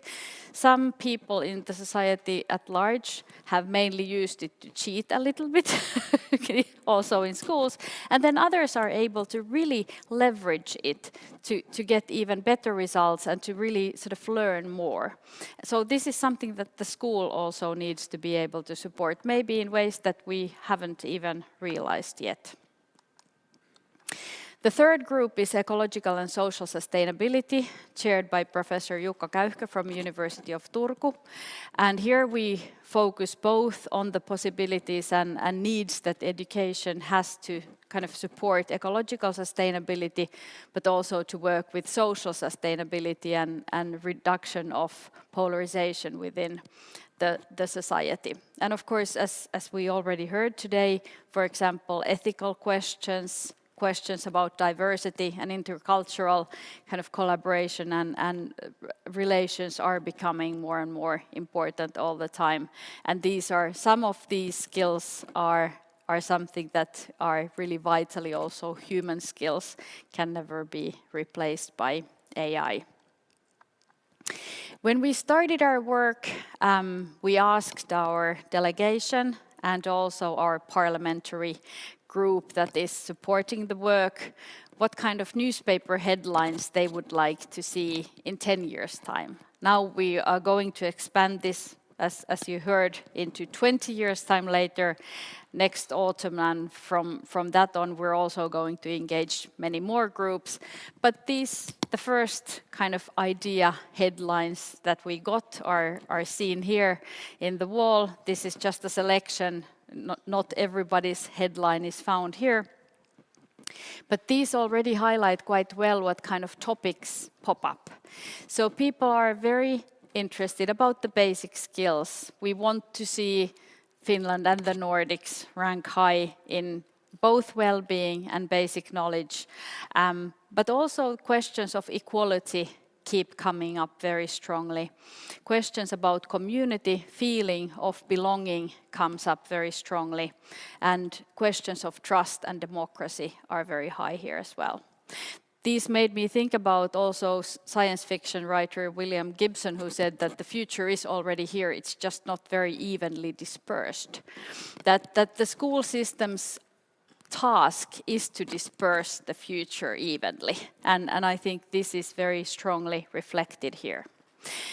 But as you already heard from also Minister Henriksson's speech, we are not only here to kind of think about what kind of future could be and what it will demand from us, but I think our main task can be crystallized also in the words that actually our permanent secretary said in our beginning meeting, that our school should really not only react to the expected changes in our future, that it should really create the future that we want to see, and that I hope that we can do together. Thank you. Thank you. Thank you so very much. This is so interesting, and especially if you're interested in history of school and education as I am, and you start to look back, and you know that in the middle of the 19th century we started to build the foundation for the kunskapssamhälle that we have today. I would just like to ask you, Venla, what kind of feedback do you get from the schools, from school leaders, principals, teachers, on what you do? We have just started this work, so we haven't had time to get so much feedback. But the discussions that we have had with the schools and school leaders is that currently they are extremely keen to think about the future also in the long run. I think the teachers are very sort of aware of the fast changing world, and they also want to have a broader discussion. They have already started to create their own networks for kind of thinking about, especially AI is something that the schools and school leaders are very, very aware of. So I think this kind of platform for discussion is very needed. And probably the awareness of these needs rose during the pandemic also, that just threw all teachers into future in a couple of days. Absolutely. Erika, du lyfte frågan om, eller nämnde också det här med frihet, universitetens lärarutbildningarnas frihet. Nu måste jag bara kolla fun facts här snabbt. Vi har 8 lärarutbildningar i Finland. Akademi och Vasa är på svenska och Helsingfors är både svenska och finska. Men hur många har ni i Sverige? Är det 3 lärarutbildningar som vi tittar på nu. Ja. Så det är ämneslärarutbildningen för högstadiet och gymnasiet. Den finns på 27 lärosäten. Sen har vi grundlärarutbildningen för förskoleklass upp till mellanstadiet, alltså årskurs 6 då, ungefär 12 år. Och den finns på något färre, jag tror att det är 24 eller 25 som ger den. Och så har vi förskollärarutbildningen som är alltså för barn innan de har börjat skolan. Och den tror jag finns på 20 lärosäten. Så pass. Anu ställde frågan här, what about the autonomy and the trust? Vad väckte det för tankar hos dig? Det där är ju en fråga som vi brottas med på väldigt stort allvar. För det finns ju en inneboende konflikt i att politiker vill uppnå någonting. Det vi jobbar med nu är ju en politisk beställning. Det är politikerna som vill att lärarutbildningarna ska åstadkomma någonting eller utvecklas i en viss riktning. Och det är ju viktigt att lärosätena gör det utifrån de förutsättningarna som de har. Att de får nyttja sina starka sidor, att det finns en stor grad av självbestämmande så att man kan komma på egna saker, ta egna initiativ och också nyttja de kunskaper man har om sin verksamhet så att man kan optimera på plats. Och samtidigt vet vi också att det finns ett behov också samtidigt att styra mot de mål som politikerna vill uppnå. Så att här gäller det ju att hitta en bra balansgång, och det är ju inte lätt. Sen tror jag att det finns vi pratar mycket om akademisk frihet, tror jag också att man handlar ju inte bara om att vi gör precis som vi vill, utan det är ju att vi har vissa ramar och sen finns det en frihet att göra det vi vill inom de ramarna. En fråga ännu till dig, Venla. Erika lyfte upp det här som egentligen också kopplat till det som Anu var inne på, med dels similarities between det som lärare och elever behöver kunna, och du lyfte frågan om de här baskunskaperna hos de som ska bli lärare. Är det här en fråga i Finland? Säkert både i lärarutbildningen och i grundskolan. Och det är någonting som vi har diskuterat väldigt mycket inom vårt arbete också. För att det finns krav för nya kunskaper, ganska mycket som sagt, att det också är en jämställdhetsfråga. Att skolan måste kunna stödja alla typer av nya kunskaper också. Men grundläggande kunskaper är också någonting som är väldigt viktigt. Och det har inte diskuterats kanske så mycket inom lärarutbildningen, att den här frågan har inte lyfts så väldigt mycket, för att det har varit ganska lätt att rekrytera nya lärare till utbildningen. Men säkert den frågan också kommer upp, och det är någonting som ska kräva samarbete säkert. För vi ser samma trender inom finska lärarutbildningen, att det har blivit lite svårare att rekrytera studenter också. Tusen tack ska ni ha, Erika och Venla. Och nu är det dags för kaffepaus. Så... Ursäkta Vivan, vi har fått publikfrågor här. Vi har fått publikfrågor. Vi ska inte glömma Menti. Absolut. Anu, varsågod, kom upp här på scen. Vivan, kan du äntligen ställa dig där vid podiet så Anu kan sätta sig där. Jag ska läsa dem här från Menti. Jag såg att han höll upp ett papper och jag förstod att det var något sånt här på gång, men jag kunde inte se vad det stod. Du blev bländad av solen. Ja, och dig. Det här, för det första vill publiken också jag tacka för ett mycket intressant keynote. Tacka nu, står det också här på Menti. Och en fråga på engelska. What do you think are the main reasons for the Finnish decline in PISA measuring? En lätt och kort, enkel fråga. Couple of minutes. Okay. I would be really wise if I just could say that it's up to you. But there are several reasons behind that. And it's a long time trend already, so it's not happening just now. And especially it's about the background issues there. So that is one of the reasons that this kind of intercultural competencies is really needed, because the family background has effect also to the learning results. So it's really a crucial one.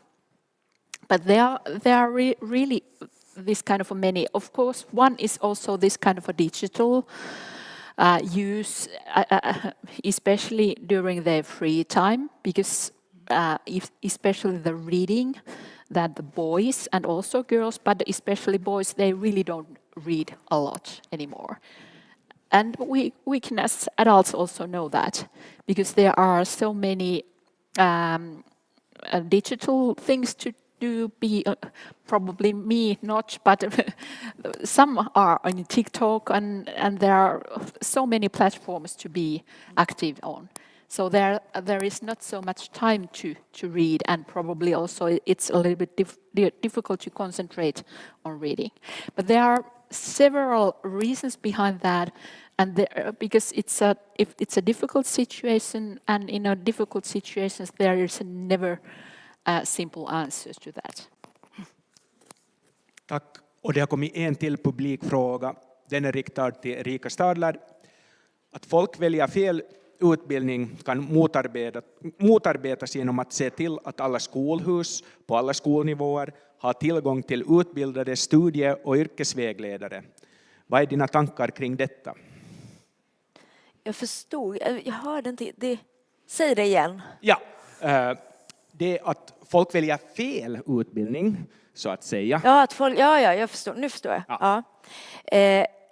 Jag skulle vilja säga att utan att ha djupdykt i detta så är i alla fall vårt intryck när vi har pratat med lärosätena om lärarutbildningarna att väldigt många lärosäten lägger ner ganska stora resurser på att ha studie- och yrkesvägledare och just för lärarutbildningarna. Och det är ju inte någonting jag har pratat om nu, men det finns ju i Sverige en ganska rik flora av alternativa vägar till en lärarutbildning. Det finns en kompletterande pedagogisk utbildning för de som har ämnesstudierna och då vill bygga på för att bli lärare. Det finns olika varianter av till exempel verksamhetsintegrerade lärarutbildningar för de som jobbar i skolan som obehöriga lärare och vill få behörighet. Det finns också utbildningar för de som redan är lärare och är behöriga men undervisar i ett ämne som de inte... Så att det finns så många varianter på det här. Men sen om man tittar på de främsta orsaker som vi ser och har diskuterat med lärosätena när det gäller felval till lärarutbildningarna, då handlar det ju mycket om andra saker som kanske inte bara hade avhjälpts med studievägledning heller. Så att vi tror att det behövs en kombination där. Men studievägledning är jätteviktigt. Utmärkt. Tack ska ni ha för det här. Vi ska hinna dricka en kopp kaffe här och ni som är på distans får göra precis vad ni vill under den här pausen. Så ses vi igen klockan 15 svensk tid och klockan 16 finsk tid. Tack.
Välkomna tillbaka, welcome back everyone. Vi fortsätter att syna skolans framtidsutmaningar ur olika perspektiv där huvudfrågan är vilka är de viktigaste kompetenserna för lärare och elever i framtidens skola och vilka är de största utmaningarna med att uppnå de identifierade kompetenserna. Och nu ska jag få med mig personer som representerar läraryrket och lärarutbildningen från lite olika håll här. Och då inleder vi med lärarutbildarna. Välkommen Katrin Norberg, du är vice ordförande i svenska lärarutbildningskonventet och med mig här på scenen.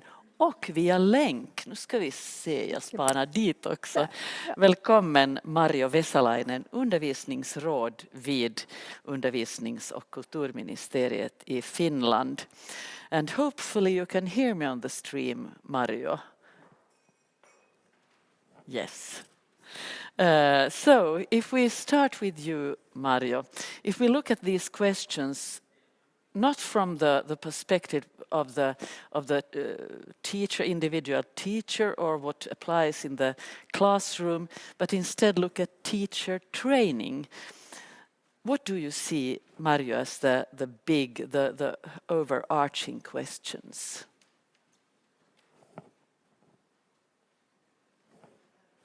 We can't hear you. We can't hear you. Just wait a moment. Okay. Let's see. Does it work now? Now it works. We hear you Okay. perfectly. Thank you. First, I will highlight that predicting the future is not easy task. So it's not easy task to come up or to find out the competencies that teachers need in the future, because the prediction of the future is not easy. I heard that Venla pointed out earlier that higher education and teacher education should also create the future. So that kind of competence that teachers can create the future, be creative, have the autonomy and the competencies they need in the future are of course very, very important. But what are the competencies? We have tried to come up a common ground in Finland about the competencies teachers need. And we have the National Teacher Education Forum that has developed a teacher education development program. And there are some kind of competencies stated that teachers need in the future. I can come up with those later then. And Katrin, where would you like to start, in English or in Swedish? Which are the conditions for this work today? I'll do this in English so that we speak the same language. I would like to start with kind of setting the context for this, and we have touched upon it today in different situations. And I believe, and I also think that everybody here believes and think that that teacher education and the teaching profession constitute the actual basis for all competences in a society and all other learning. And without, teacher education and teachers, we won't have qualified doctors or engineers or any other profession. So that is the future. And our students at school, but also at the university, they are the agents of change, so to speak. So I think that is the point of departure. Mm-hmm. And since we have also mentioned, we have talked about the autonomy of teacher education and also academic freedom, I would like to say something about that even if everyone kind of feel that, yeah, this is true, this is the basis for everything. Right now, the debate in Sweden is very kind of sometimes very harsh when it comes to teacher education and school, and everybody seems to kind of know exactly what should be included, what should not be included, what competencies are needed, what theories should be there, and many times very kind of sweeping arguments to win a debate. and not based on research. And that hurts. It hurts teacher education and also the profession from an attractive point of view. Maybe a lack of trust or understanding and lack of respect also for I think so. what is done. And that it goes, I mean, that influence everyone. I mean, you go to parents, to general debate, to students, and they see themselves many times, not all the times, but as more like clients with a lot of rights, obligations, and also when it comes to grades, that they are sometimes not congruent with actual knowledge. And also when it comes to the attractiveness of the occupation, or as a teacher said that I did an interview with several years ago, and she said, jag älskar mitt jobb, men jag vet inte om man får säga det i det här landet. Mario, in what direction is we are talking about change and the future. In what direction would you say that teacher education in Finland is moving? We have done a lot since 2016.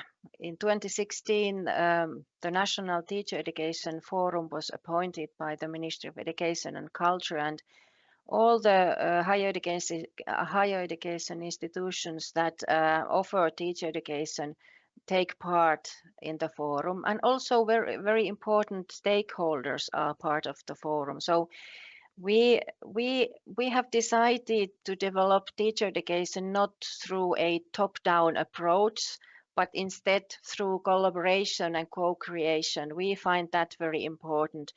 And that's very important also because of the autonomy of the universities and universities of applied sciences. And that's why we thought that we need to support the cooperation between universities. We have had already 20 years ago a big project on teacher education, and they developed together common structures for teacher education and common contents for teacher education. But at the meantime, between now and then, we noticed that universities have decided to come up their own solutions to teacher education, and the common ground was not anymore so clear. So that's why we need the forum and cooperation between universities. And I wanted to add to what my colleague just said there, that the being a teacher is a demanding job, and we expect from teachers and from schools a lot, perhaps too much, because we see that schools and teachers should solve every problem in the society almost, and that's why there are demands that teacher education should have about 50 different contents areas, and that's not possible. So we need to come up common solutions and have cooperation between the scientists, the researchers, and the universities, and to think what are the common core competencies for teachers. And I think that we have done this quite good job there, because we have done this teacher education development program that brings up those competence areas that we see that are important in the future.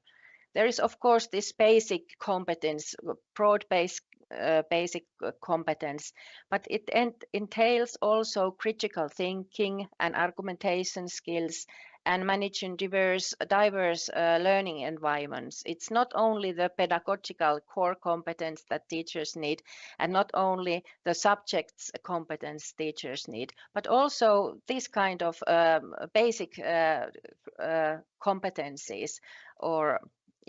And then we need this creative competence.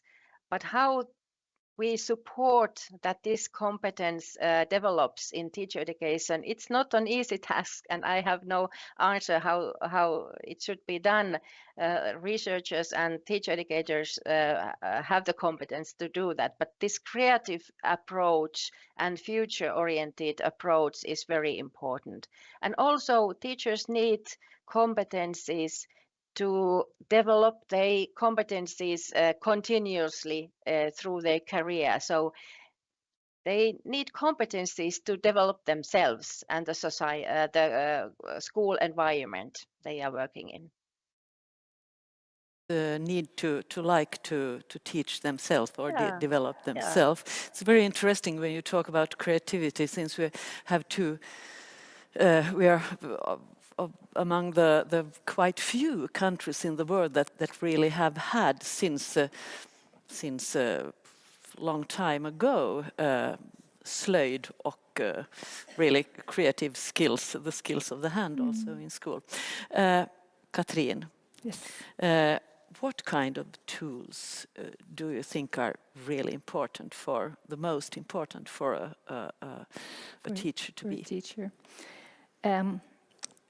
First of all, I can't say that what kind of tools, but they should have, when we talk about competences too, we have talked about materials today, the competence to choose materials, what kind of materials, what kind of tools, if you should use digital tools or other kind of tools, and also what theories to base their teaching on, and also to see that this might affect different students differently. And it also always has to be that students learn differently, and there are different students. So you should really have a broad knowledge and a competence of what tools to use in school. That is important. And we talked also about, when it comes to subjects and competences of subjects, of course you need to feel kind of secure in your role as a teacher. I know my subject or the subject field, and it should be based on research-based, of course, and then pedagogical tools. I mean, otherwise you need to have some kind of a point of departure in your subject to use the pedagogical skills in the classroom. And I would also like to add that there are many things about other competences if we continue with democratic values and supporting students. I would actually say that they need to have competences to equip the students to be able to function in a democratic society and to be kind of feel that they are included in society. If you are included, you will feel that you want to participate, you want to continue and learn, and with other people, because knowledge is based on, that is a collaborative thing. You learn when you meet new perspectives and you have respect for new perspectives. Then you can lead a good life, and you kind of feel that you're part of learning. I think that these are the skills that are very, very important to have, and to continuously update these skills. You don't come to an end when you finish at university and you have kind of your driver's license to go out. You start the journey, and that's the same with teachers. You need to continue and to have research possibilities. And I would also like to see more, cooperation between school and teacher training, teacher education, and to do that. And we have solutions and programs coming up now in Sweden that are very important. Everybody has, I think, heard about the ULF project that we work, collaboratively, which is very, very important. And since I sit here and I hope that our politicians can hear us, we need to continue, and we need to have resources for that. That is the benefit for the students who are the future and who need, and they should have the competencies that we ask them to have when it comes to all kind of competencies, not only writing and mathematics, but to be kind of more I would see a balanced knowledge. The whole. A holistic perspective. You talk about other competencies, creative, arts. There are more things to in order to be a kind of a human being in a society where you kind of feel that you're included. We are talking about change. We also heard in Anu's keynote speech about being prepared for rapidly changing situations. Would you say that the demands, and I would like to hear you both on this question, would you say that the demands on a teacher today to develop and to continue to study new subjects somehow linked to the profession are bigger today than it has been, let's say, 20 years ago?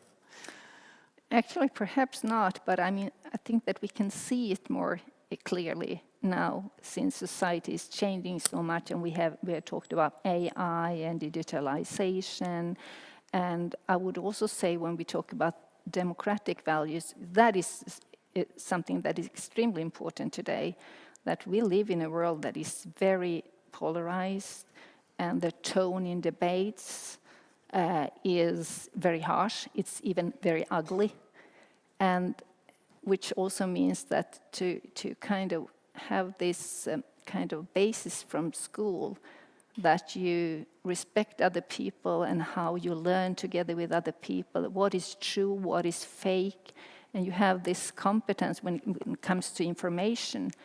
And that is probably, something that is very new right now. So yes, it's a complex, it's a very diversified job to be a teacher, and we should respect teachers, and we should equip them with the resources so they can continue if we want to have a society where we continue to learn and where education is emphasized and is important. It costs. And maybe also to know in which reality the students, the pupils are living with TikTok and all kind of values that the algorithms throw at them. What do you say, Mario? I agree totally. But I think that the demands have been there earlier also, but the demands are now different than earlier. So the situation is the same than earlier, but the changes and demands on teachers and teacher education, they are different. So there have been changes earlier also, and the society has been changing earlier also, but the changes are now different than earlier. And I think that we should concentrate and pay attention also more on teachers' professional learning, because teacher education cannot give all the competencies teachers need throughout their career. The professional learning when they are working is very important part of their competence development. So we should pay attention really on that part of the teacher education. I would say that that's also teacher education when we speak about continuous learning or professional learning of teachers. And perhaps when I may add something to the competencies teachers need, I forgot to mention the social competencies or skills, because I think that part is very important for teachers' work, because teaching is interaction. There is always interaction with student and the teacher. So social skills are very, very important part of teachers' competencies and skills.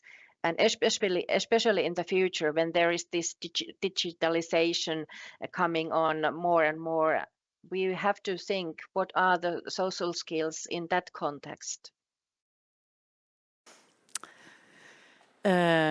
And I forgot to say before we started our discussion, I forgot to remind you about the possibility to ask questions on the Menti code. But have we got any questions right now coming up? No? Please go ahead. But then I will say thank you to Katrin and to Mario for this. Maybe questions will come up later on, and we will ask you to answer them. Thank you very much. Thank you. Thank you. And then I will ask to students to come up. Not very small pupils, but training to be teachers.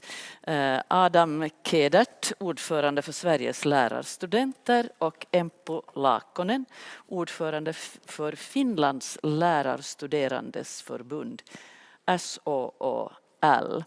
Och nu har ni fått höra vad både forskare och utbildningstjänstemän och lärarutbildare tänker om vad ni behöver i ert framtida yrke. Nu är det ni som ska få berätta hur ni ser på saken.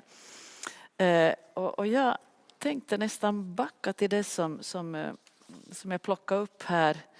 We're supposed to talk English now. Yes. to something that has come up both in Anu's keynote speech and also in the other speeches here about basic skills, equality, democracy, trust. What do you think about this when you think of your future work, your future profession? Would you like to start, Adam? Sure. I think that something that haven't really been brought up yet in this area is that we've been talking somewhat about trust in teachers, but we also need to extend that.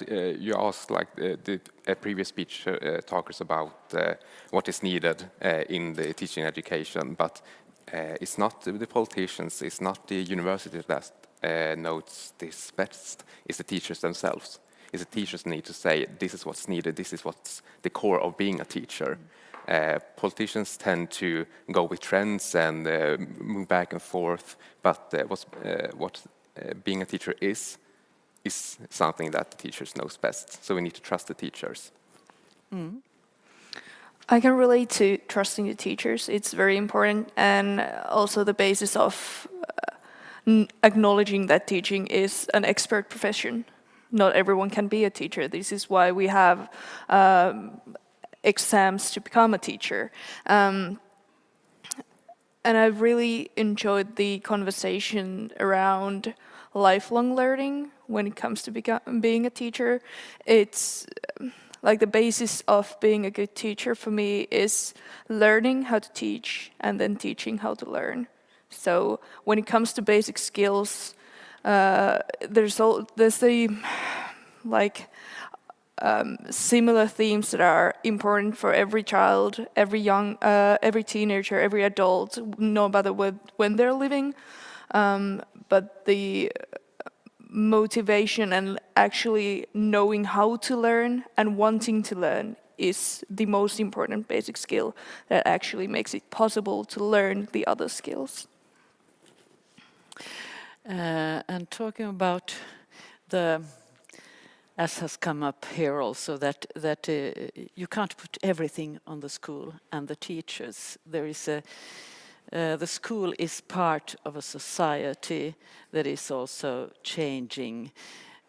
What about, we have been talking also about equality or growing gaps. What do you think about this, Adam? Is this something that is concerning you? It is. We live in a segregated society, and we, as teachers, are going to meet a heterogeneous classroom. So we need to have competence and be prepared for that.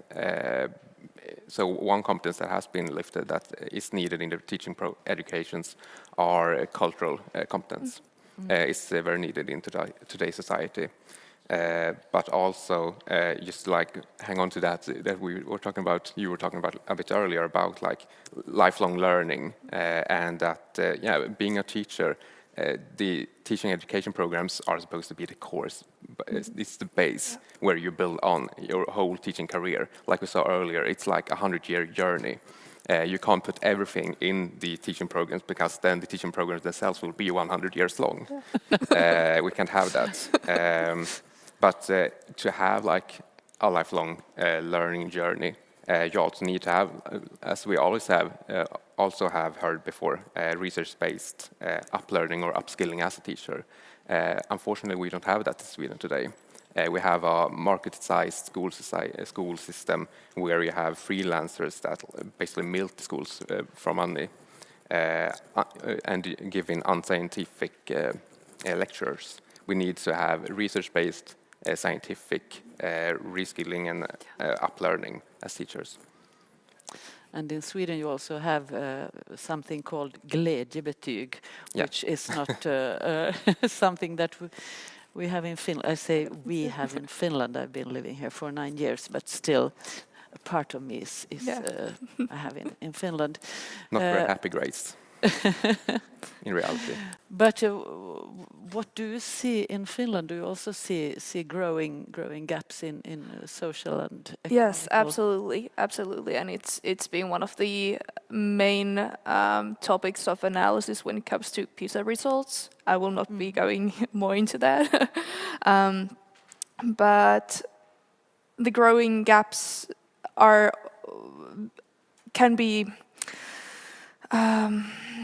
are a very difficult and a very diverse topic to talk about, because we're talking about socioeconomic gaps, we're talking about learning gaps, we are talking about motivational gaps and like abilities to learn, but we are also talking about the differences in our school system. Do our schools, do our classes and our teachers have the abilities to actually take the time to teach and gather those gaps? I'm not sure right now. And then we also have a changing situation when it, as we have heard, when it comes to basic skills in reading and writing and so on, but also in the languages that the pupils or students talk at home. And I know that in Sweden this svenska som andra språk is there's quite a lot of research on that already. What's the situation in Finland? Finska som andra språk is also very, very heavily researched, and as a future teacher, as a future special education teacher, I think we have a bit of a systemical problem in Finland. It's very easy for us to see kids who don't speak Finnish, for example, as a challenge in the classroom rather than a strength. And it's a viewpoint change that I think it's very necessary for us in order to actually develop our finska som andraspråk education overall. So instead of a challenge, it's a strength. It's very heavily researched that being able to use different languages in the classroom is also helping the kids to learn not only the other languages they're learning, but their own first language and the thing that they're studying. So there's so many possibilities that we are currently not taken upon us. And as we also know that in Finland the knowledge overall in different languages is declining. But let's not go into that. We have been talking also about, as Erika talked about, rising the attractiveness of the profession you have chosen. What thoughts do you have about that, Adam? What made you want to be a teacher? I wanted to be a teacher because I love politics. I'm going to teach in civic sciences, and I like to talk. So talking, politics, civics teacher.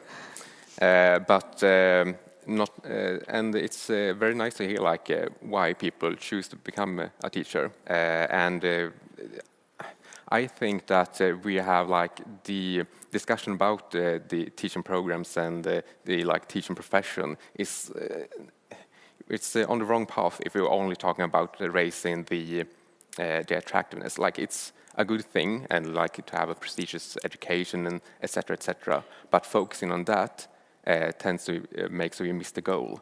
You can't, if you're going to raise attractiveness, you can't only do that by raising the entry requirements. You need to have a profession that's actually attractive, that people want to work as. And to do that, you need to start funding the schools. They talk about back to basics in school and like basic knowledge and stuff like that, but we need to go forward with funding because school and education, it's not a cost, it's an investment. Mm-hmm. And that also ties to like trusting teachers and giving teachers the equipment, the tools to like actual teach and not do all the other stuff around. Mm-hmm. I very heavily agree, and especially the trust, as I said earlier, it's an expert job to be a teacher. So being given the enough resources and enough funding for the schools is actually what makes us able to be the experts in our jobs. Yeah. Mm-hmm. Is this something that students in your universities discuss a lot? It is. Yes, very much so. I've met plenty of people who have said that whether they are studying to become teachers or not, that they would love to do the job, but the current realities in schools is the part that makes the job not attractive, not the actual teaching, not the actual being in schools and being with children. Mm. But what have your thoughts been about the competencies and the skills we have heard about? Do you think we have covered it all? What do you say, Adam? I don't know. I'm not a Finnish teacher yet, so I'll leave that to the teachers later.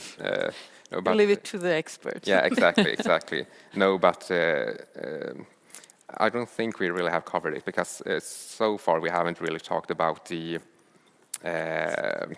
what's the word, like the professional experience, the like going out in the school and like try what we have learned in the university in a real life situation.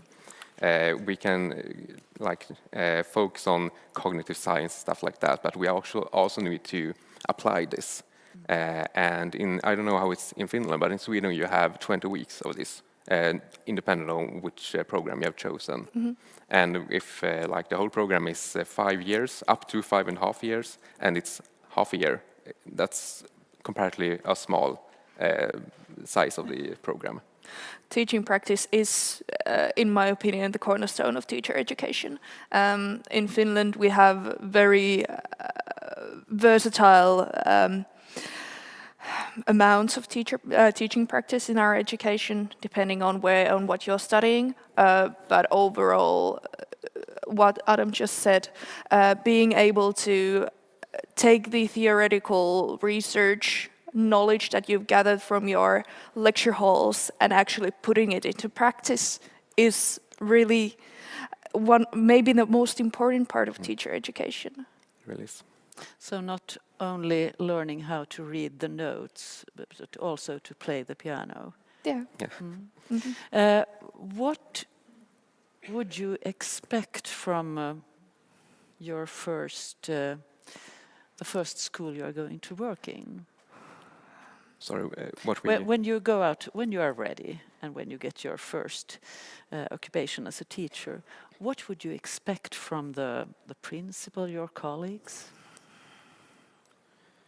Well, hopefully support, because it's stressful. It's a challenge to go into the reality of it all, from the comfort zone that the education in some ways are, to the reality where we have a school that is underfunded, where you don't have other professions that take care of the different tasks of school. I'm guessing that Finland might be in a similar situation where the teachers are like everything, they do everything and more and more. Or yeah, we're is going everything that fine way at landed? least. Yeah.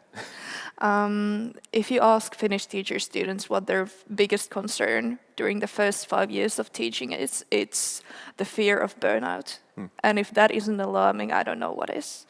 If people who have yet to go to the field are afraid if they're able to do the job without burning out, it speaks volumes on how well our schools are doing. And as for me, of course, I'm afraid of the same thing, because currently in Finland we don't have enough support for freshly graduated, as we say, freshly graduated teachers. And it really depends on your colleagues and your head teacher on how much you're on your own instead of being off a school, or like off the teacher base of the school. So there would be a need for some kind of structures for this, maybe. Which we have in Sweden, actually. Yes, you do, and Yeah, I'm very jealous. Yeah, but not enough get it. Yes. It's like it is in the law, the school law, but not everyone gets it. And the ones that do get it, it's not like there's a good enough national structure, like this is what you're supposed to get, this is how you're supposed to get it, these are the resources to get it. Yeah. We unfortunately don't have that. Do we have questions? No, we don't yet. Thank you, Empo. Thank you, Adam. There might come questions later on, or do we have questions here in the room? Yes, we have. Please tell us who you are. Ulla Hamilton, VD Friskolornas riksförbund. You haven't been talking about the leadership in schools. You're talking about teachers, but you don't talk about headmasters. And we know from different kind of service in Sweden that the leadership in the school is very important. So I would like to hear what you think about that aspect regarding the circumstances, how to work in schools. I will take this question also and give it to my next panelists, but please. Thank you for taking it into for raising this topic, because headmasters and head teachers are very important, especially when it comes to new teachers.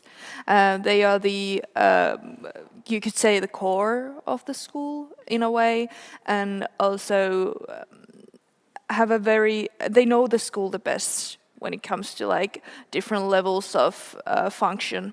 And for new teachers, being able to trust your head teacher and knowing that they are capable, they are able, and they are knowledgeable of the school and of the pedagogical leadership that they need to have in order to do the job is very important, to say the least. I can only agree. And also during your professional experience, VFU in Sweden, they are also like important. More principals should like start meeting the teacher students during the education to also meet like this is like a part of the school. I'm going to teach you or meet you when you graduate. Yeah. Thank you very much. Thank you. Thank you. So I will welcome up now from Lärarförbunden Inger Damlin, ordförande för Finlands svenska lärarförbund, FSL, och representant för finska fackförbundet för lärare, OAJ, är du också. Och Maria Irving, viceförbundsordförande i Sveriges lärare. Jag kan inte låta bli att plocka upp den där tråden. En annan lärare som jag intervjuade i tiden, jag alltså jobbat som pedagogisk journalist, som hon var besviken på väldigt mycket i sin skola. Och när jag hade hört hela långa listan så frågade jag: hur jobbar rektorn i er skola? Så, rektorn är aldrig på plats. Vår rektor är en stjärna, så henne är ute och föreläser i hela landet. kanske en liten koppling till det du sa. Vi kör på svenska eftersom det råkar vara vårt gemensamma modersmål här nu. Jättefint att ha er här. Nu får ni chansen att få nästan sista ordet här. Vilka tankar har det här väckt kring vad som behövs, vad som verkligen borde fokuseras på? Nu vet vi att listan är lång och man kan plocka lite härifrån och därifrån. Men vad tänker du, Inger, om allt det du har? Jag börjar gärna med din fråga. Inger är rektor i sitt före detta liv. Och det passar jättebra också in i min roll som Lärarförbundets ordförande. Just nu satsar vi extra mycket på ledarskap. I Finland så är en rektor eller en skolledare både lärare och sen har du en rektors behörighet. Och då man ser på det uppdraget så säger jag att det är skolans hjärta. Att utan tid för ledarskap så har du inte tid att leda din personal, ej heller den pedagogiska ledningen eller vilket vi också har idag, ett allt mer krävande samhälle eller en föräldraskara, de här som säger skolan borde. Så din fråga är mycket relevant för framtidens skola. Hur vill vi att ledarskapet ska se ut för en fungerande skola? Det där är väldigt intressant eftersom jag vet att man också ibland har lyft upp det här att man kan plocka in från någon annan bransch. Alltså någon som inte har ett pedagogiskt ledarskap men som är till exempel bra på disciplin från militären eller någonting sånt. Vad har du för tankar kring det här, Maria? Ja, jag har många tankar kring det. Det är ju precis som du säger då och då att man har den typen av lösningar. Att om skolan behöver mer ordning och reda, in med en konstapel i klassrummet. Det man behöver förstå är att skola är en komplex verklighet. Att vara rektor i en skola är inte bara att vara chef utan det är också att vara ledare för den pedagogiska verksamheten och de pedagogiska processer som försiggår i skolan. Ur ett svenskt perspektiv så tycker jag det är problematiskt att en del av rektorskåren saknar lärarbehörighet och att det faktiskt inte ens krävs idag att du är utbildad lärare för att kunna bli rektor i Sverige. Utan det krävs att du har något som lagen stipulerar som pedagogisk insikt. Men exakt vad det innebär är liksom inte definierat. Men det är någonting som vi förstås gärna vill ändra på. Men i dagsläget så är det så. Det här visste jag inte. Nu är jag lite skakad. Nu glömmer jag alla mina frågor här och tappar det här. Nej, men mycket intressant därför att i Finland så har du, det är ju en förutsättning, du ska ha den här grunden från någon pedagogisk verksamhet, ämnes eller klasslärarutbildning. Kan tyckas självklart. Men... Bygga på. Ja, det kunde tänkas. Tänk vad man lär sig av lärare. När vi då tittar på behovet av kompetenser, de viktigaste kompetenserna, är de samma för lärare och elever? Ja, det mår läraren bra, mår eleverna bra, så var vi lite inne på här i ett anförande. Och jag tycker ett spår som vi kanske inte har varit inne på idag så är det här att vi har en hel hög med elever, studerande som inte mår så bra idag i våra skolor. Och det här är en framtidsutmaning, säger det som, och det är någonting som vi på riktigt måste fundera över hur vi ska ta oss an. För jag ser det som att vi har en massa med tappade sugar där. Det är elever som inte har fått det stöd de behöver i rätt tidpunkt och vid rätt tidpunkt, och det kan då få olika konsekvenser. Det är förlorad framtidstro eller hopplöshet eller hur det nu ter sig. Och de här eleverna så flyter omkring åtminstone hos oss ganska mycket nu, och våra stödsystem som vi har då så baserar sig mycket på inlärningssvårigheter eller andra svårigheter, och de här tenderar att bli en framtidsutmaning. Och lite vill jag koppla då till om utmaningarna är detsamma för lärare och elever. Att det är kanske en viss hopplöshet som lärare kan känna trots att, som du sa, lärare älskar sitt yrke och vill göra sitt yttersta. Men finns inte de där redskapen där så kommer den här hopplösheten. Så den får vi se till att vi fixar. Nej, men jag skulle säga att som en grundsten så är naturligtvis behoven detsamma. Man behöver kompetens för den verklighet man möter. Om vi tittar på lärare idag i Sverige så saknar en del av lärarkåren lärarutbildning. Det innebär att man inte har kompetens för det uppdrag som man står i. Och det är naturligtvis att det påverkar elevernas möjlighet till att tillägna sig den kunskap som de behöver. Ur ett elevperspektiv, det är ju alltid svårt. Vi står ju någonstans, just nu upplever jag lite i ett paradigmskifte. AI är på väg in, vi vet inte riktigt var det ska ta vägen. Samtidigt som vi har ett informationssamhälle, ett informationsflöde där fakta och vetenskap och verklighet relativiseras. Där det är jättesvårt för eleverna men också för lärarna faktiskt att skilja åt vad är fakta i det här sammanhanget. Vad är journalistik och prövat och vad är åsikter? Och där behöver vi som lärare rätt verktyg för att i vår tur kunna hjälpa eleverna att orientera i denna väldigt svåra terräng. Det är enkelt att slänga sig med ord som källkritik och kritiskt tänkande, jätteviktiga grundkompetenser, men svåra att förmedla. Och de förutsätter, det var någon som var inne på det av de tidigare talarna här också, det förutsätter läsförståelse. Samtidigt som vi vet att barn och ungdomar och vuxna för den delen läser allt mindre. Det krävs en förståelse för vår komplexa omvärld. Vad är orsak och vad är verkan? Vad hänger samman? Vilka kulturella aspekter finns det på olika skeenden? Så det är en svår kontext att navigera i. Och där måste vi lärare få kompetensutveckling. Jag tog min lärarexamen 2002. Det är ganska naivt att tro att den verklighet som jag är lärarutbildad i är den verklighet som mina elever befinner sig i idag.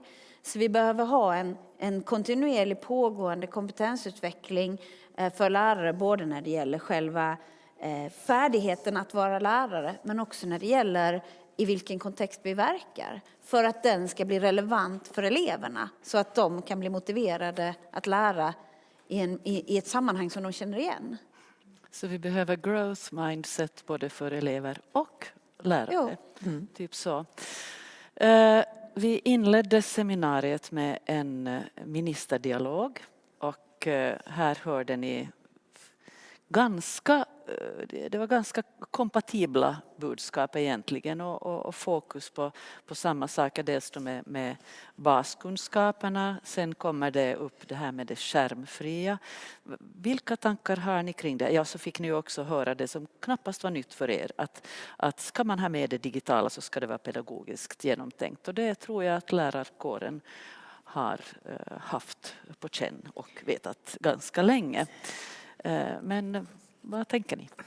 Ja, dels så tänker jag som lärare att jag håller med. Men dels vill jag också komma in på det du sa, att det är mera komplext än så. Jag vill börja med sånt grundläggande som om vi pratar hur vi ska få upp lärresultaten, vilket de båda pratar i stort om, så där är jag nog av den åsikten att tilliten till skolan, uppskattningen eller det här att man värdesätter bildning, den måste vi återfå på något vis. Och jag tycker den här frågan är mycket mer komplex än så, att vi pratar för lite bildning och vi pratar för lite utbildning. Och istället är det lätt att gå in på just skärmar eller peka på telefoner eller så här, och så går diskussionen på de här faktorerna. Och jag ser de här faktorerna som enormt viktiga, men de är bara en del av hela bildning. Vad är bildningsidealet i en AI-tid? Jag uppskattar stort jag är själv medlem i den här grundskolegruppen som vi har i Finland. Det är just den typen av diskussion som förs där, som samhälle också borde föra, för att vi ska få grunden för grundskola 2.0 eller vad vi kan prata om i Finland. Sen de här åtgärderna som Anna-Maja var inne på här, att vi lägger mera timmar in i de lägre årskurserna, så det tror jag är bra i den svåra eller den här pressade tiden som vi lever i. Och övriga åtgärder också som de gör. Men som sagt, den här stora bilden saknar jag lite.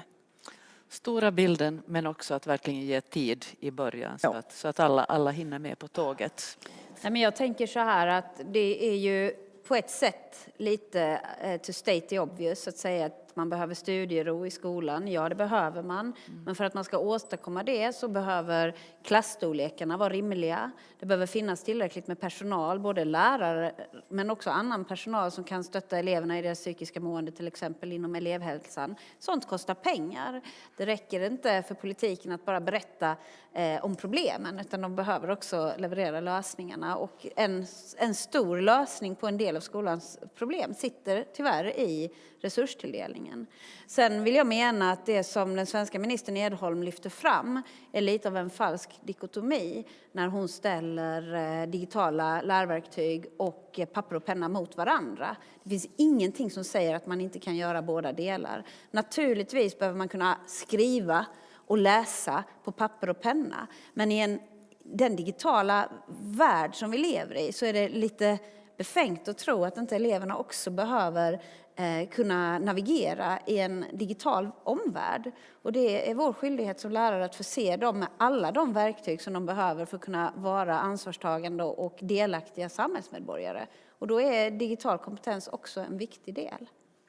Också det är ju en jämlikhetsfråga, i allra högsta när det grad. gäller eleverna. Man kanske utgår från att alla har tillgång till all sorts och en technical demokratifråga. För ja. Kan inte eleverna särskilja falsk AI-genererade röster eller vad det nu kan tänkas vara inom en väldigt snar framtid från verklighet, så kommer de ha ett jättelångt gap till de som redan kan orientera i den verkligheten. Jag tror nu är vi ganska långt inne på min följande fråga, Ren. Och det är utmaningarna. Ja, om jag börjar från vårt perspektiv så är det demografin som är den största. Vi ska ha om vi pratar grundundervisning eller en skola, en utbildning som är en utjämnande faktor i det polariserade samhället. Det är en. Och samtidigt har vi så att vi har tätorter som växer enormt medan vi har då glesbygden som sackar efter. Och här ska vi försöka nå någonting som också är kvalitetsmässigt bra. Sen har vi den tredje då. Det ska vara 3 saker i Finland för vi har en president som pratar om det. Den där tredje saken, så det är definitivt attraktionskraften till yrke. Vi ser också tendenser i vårt land att attraktionskraften har sjunkit och speciellt då inom småbarnspedagogiken. Och det här är, som ni alla förstår, att det här är nog en utmaning att få yrkena så attraktiva att vi fyller utbildningsplatserna. Det är A och O för en fungerande utbildning i landet. Ja, men om jag tar vid där du slutar så har ju lärarbristen varit ett problem i Sverige länge. Så det är naturligtvis en jättestor utmaning. Idag så är lärarbristen lite osynliggjord därför att det finns inte särskilt många tjänster för Adam och hans kamrater att söka när de går ut i arbetslivet. Därför att de är redan besatta med personer som undervisar fast de saknar lärarutbildning. Och det är ett jätteproblem. Och det påverkar ju naturligtvis också viljan att söka sig till en många år lång akademisk utbildning om man sedan inte har en arbetsmarknad som tar emot den. Så att lärarbristen är ett grundproblem och då behöver man ju titta på yrkets attraktionskraft.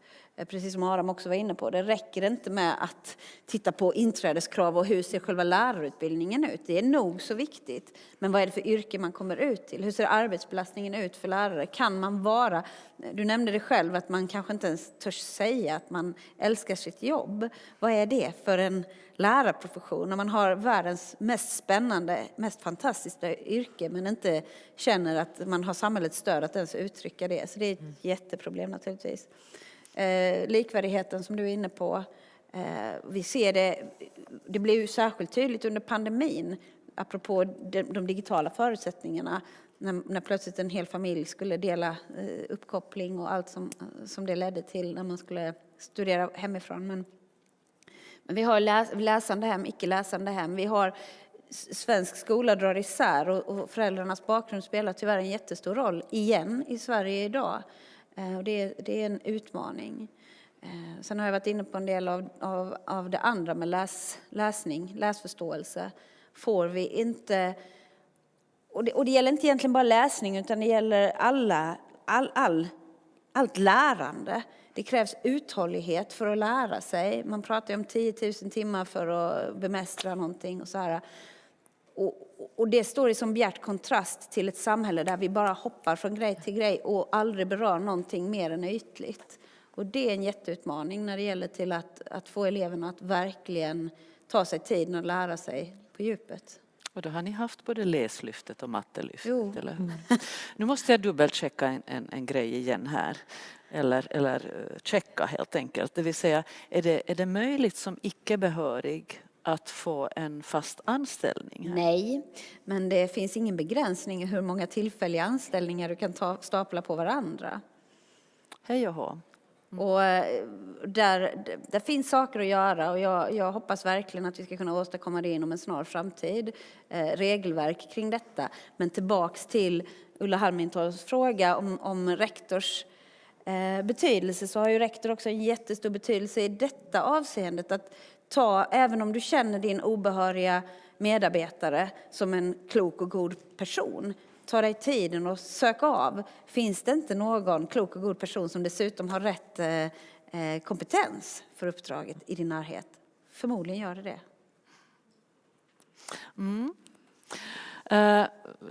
Välbefinnandet, eleverna å ena sidan, lärarna å andra sidan. Nu hör ni här att de här blivande lärarna är rädda för att bli utbrända. Är ni rädda för att bli utbrända? Nej. Jag tänker det här kan vara lite hoppfullt nu att höra. Ja, också. och sen att Empo åtminstone som är från Finland, så vi jobbar mycket med mentorering. Dels åt nyblivna lärare, och det är också möjligt i Finland trots att inte så många arbetsgivare ännu ser den där möjligheten, men jag tror att då Empo kommer så då har vi det. Sen pratar vi också om mentorering av lärare för att de inte ska tappa sugen, mentorering under livets gång. För vi har i Finland ganska sådär platt karriär, att blir du klasslärare som 24 så kör du plats sådär tills du går i pension, och jag har pensionsålder 67. Och det kan te sig som ganska sådär tungt.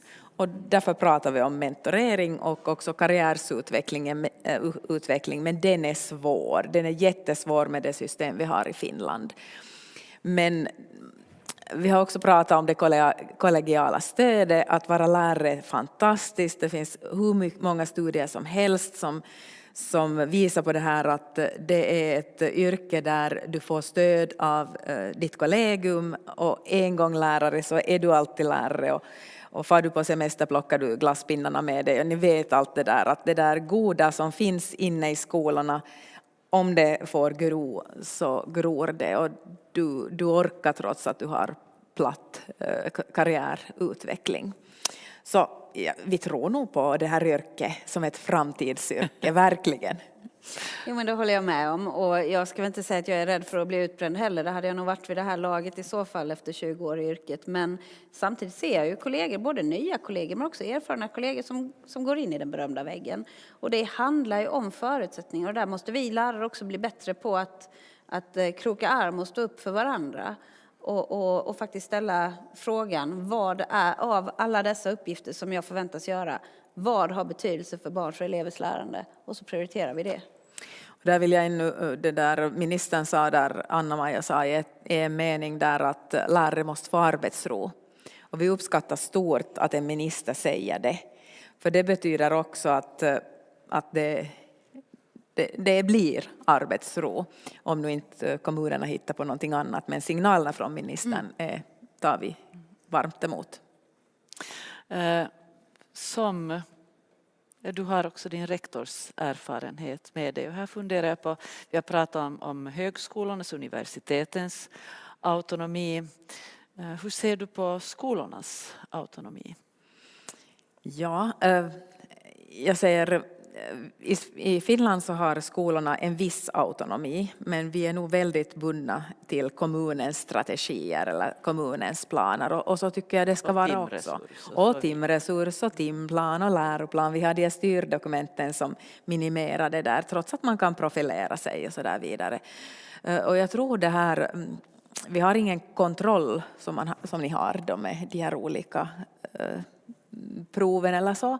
Men det här att vi på något vis har en gemensam syn på skolor, åtminstone grundundervisningen, så gör också att vi kan hålla en viss kvalitet. Sen då vi kommer till gymnasieutbildningen så aj, där konkurrerar vi om elever och där marknadsför vi oss, och den tendensen skulle vi kunna prata en hel vecka om. Ett helt seminarium till om det. Ja, för den är ju inte så bra.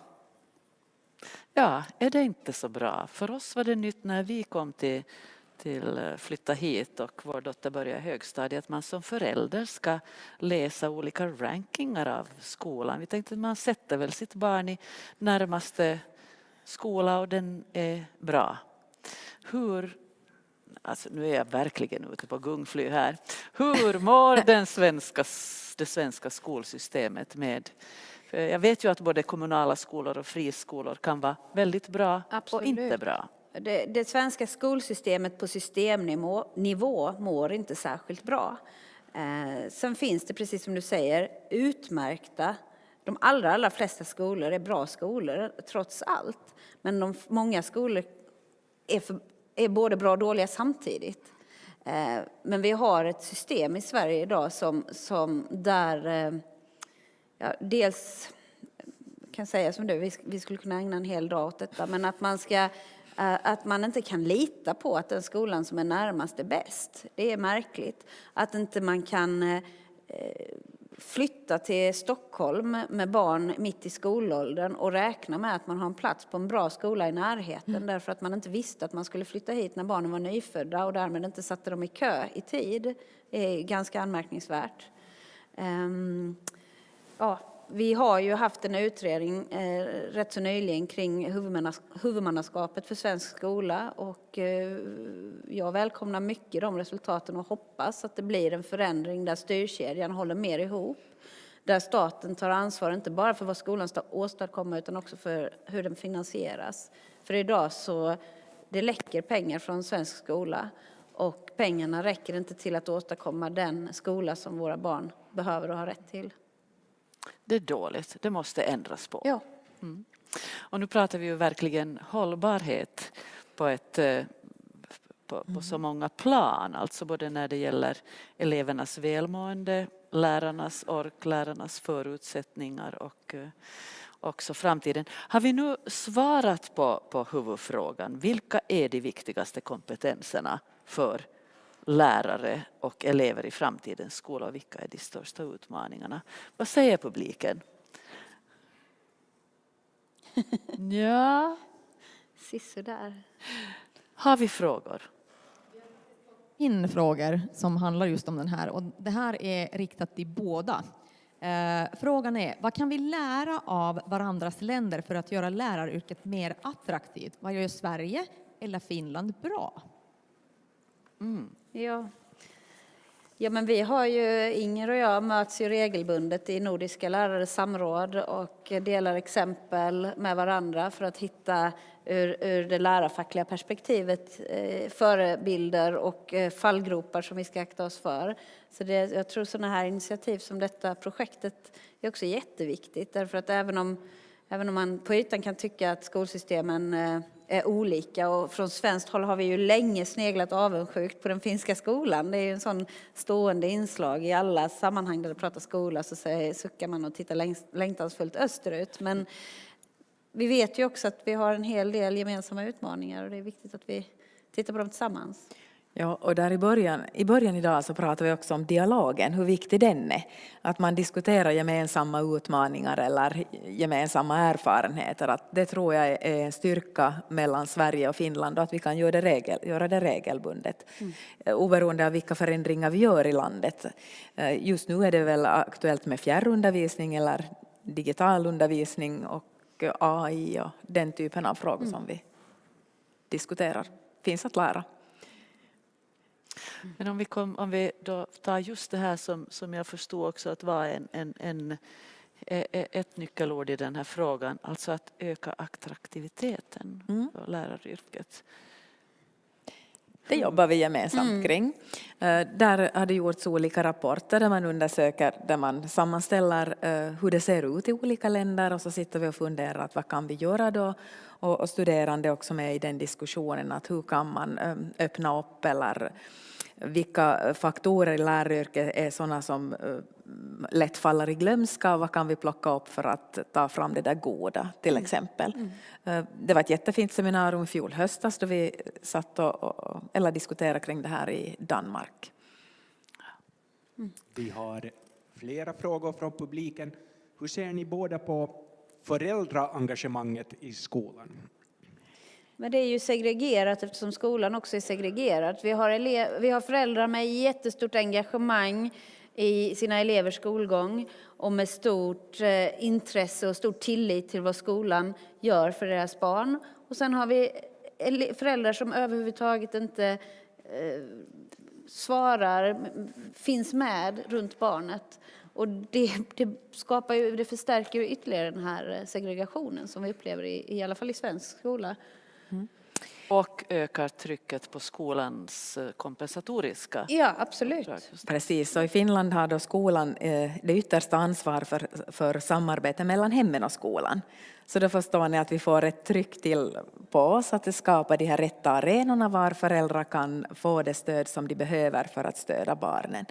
Så en ack så viktig uppgift som skolan har i Finland för att skapa de här arenorna, men ack så svår att uppfylla.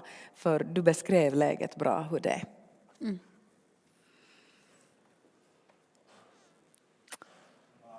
Det var allt. Ja, varsågod. Du får en mikrofon. Ja, precis. 2 frågor. Dels så är det ju, det finska systemet är ju ett system med offentliga skolor, och ändå har ni fått den här skillnaden i PISA som ju vi har haft i Sverige också. Så det vore lite intressant att höra någon kommentar kring detta. Den andra frågan är ju att vi har ju inom EU så har vi ju en gemensam arbetsmarknad. Och det pratas sällan, eller för att inte säga aldrig, om att man skulle kunna ha en gemensam arbetsmarknad för lärare. Om man då ska inskränka det till bara Sverige, Finland eller Norden, så skulle det vara intressant att höra reflektioner kring varför man inte skulle kunna ha mera rörlighet över gränserna när det gäller läraryrket, och därmed så skulle man också kunna få lära sig mer utav varandra. Så nu måste jag berätta här att jag i tiden har satt mig i det som heter, vi kan kalla utbildningsnämnden i min tidigare hemstad, och där vi ju då till en lärartjänst kunde ha 42 behöriga sökande. Det här var alltså uppe i Österbotten i det svenska skolväsendet, och därifrån hade ju nog raggats lärare till Sverige. Gripsskola. Ja. Men låt höra. Tack för frågan. De största förklarande bakomliggande faktorerna för Finlands PISA-resultat i nuläget är socioekonomiska. Och det i sig är ju en utmaning en statlig utmaning, och det är den som man försöker svara på nu med de här extra miljonerna som ni hörde henne nämna. Men sen har vi också kommunala skillnader i kommunerna, i huvudsak utbildningskommuner, nu sen vi har fört bort sjukvården eller hälsovården från kommunerna. Och här är det jättestor skillnad mellan satsningar ute i kommuner. Sen har vi då en minoritet som heter pojkar som är lite sämre att läsa, något sämre, och de här är då inte, vi förklarar inte bort det med någonting annat än att det är så, vi måste hitta åtgärder till det, och på finlandssvenskt håll så ordnas det mycket seminarier just nu och också åtgärdsprogram till de här resultaten. Men kort och gott så är största faktorn de här socioekonomiska polariseringen. Hur tråkigt den låter för oss utbildningsmänniskor. Om jag ska säga någonting om arbetsmarknadsfrågan då, så tycker jag det är en jätteintressant fråga att titta mer på. Men samtidigt är det så att vi har lärarbrist i hela världen. I stort sett det är en viktig fråga på agendan för Education International, som är vår internationella federation från lärarfackens sida, att lärarbristen är global. Så att det är inte så att det finns väldigt många lärare att liksom ta till Sverige och Finland för att lösa det problemet. Men samtidigt så tror jag att i gränsbygderna mellan Sverige och Finland, jag bor i Skåne där vi har ett stort flöde av arbetskraft mellan Danmark och Sverige och så, där tror jag det finns mer att göra. Men man får komma ihåg då att undervisning sker i en kontext. Att man behöver förstå det andra landets skolsystem. Det är inte bara att kliva in och undervisa, utan man har ett uppdrag från styrdokument och annat som skiljer sig ganska mycket åt mellan länderna trots allt. Så att, det där är en bra poäng, för ofta då kommer lärare från Sverige och söker jobb i Finland. Och då är det en rätt invecklad procedur man ska igenom. Man ska till utbildningsstyrelsen och så ska man till ett universitet och vägda studier. Och ni vet, en lång väg. Och de här lärarna suckar ofta åt det här. Men mitt svar är alltid det här att du är utbildad lärare i ett land, så du är utbildad utgående från det landets utbildningspremisser eller styrdokument. Så att det kan tänka sig att är jag engelska lärare här så kan jag vara där. Men att vara lärare är mycket större än bara det där specifika ämnet. Och där kunde jag kanske komplettera med det när jag nu berättar om hur det i just den här lärartäta regionen Österbotten ser ut. I huvudstadsregionen så är det brist, framförallt på speciallärare om jag kommer rätt ihåg. Matematiklärare, vem var det som var matematiklärare här i grunden? Det var du.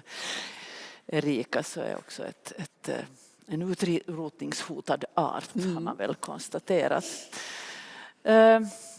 Den kanadensiska forskaren Satya Brink, som tillsammans med 2 forskare vid Jyväskylä universitet tittade på förklaringsfaktorer till förra omgångens PISA-resultat, minns jag att sa att men det är ju väldigt enkelt för Finland att igen komma internationellt i topp. Stäng dörren för pojkarna till skolan.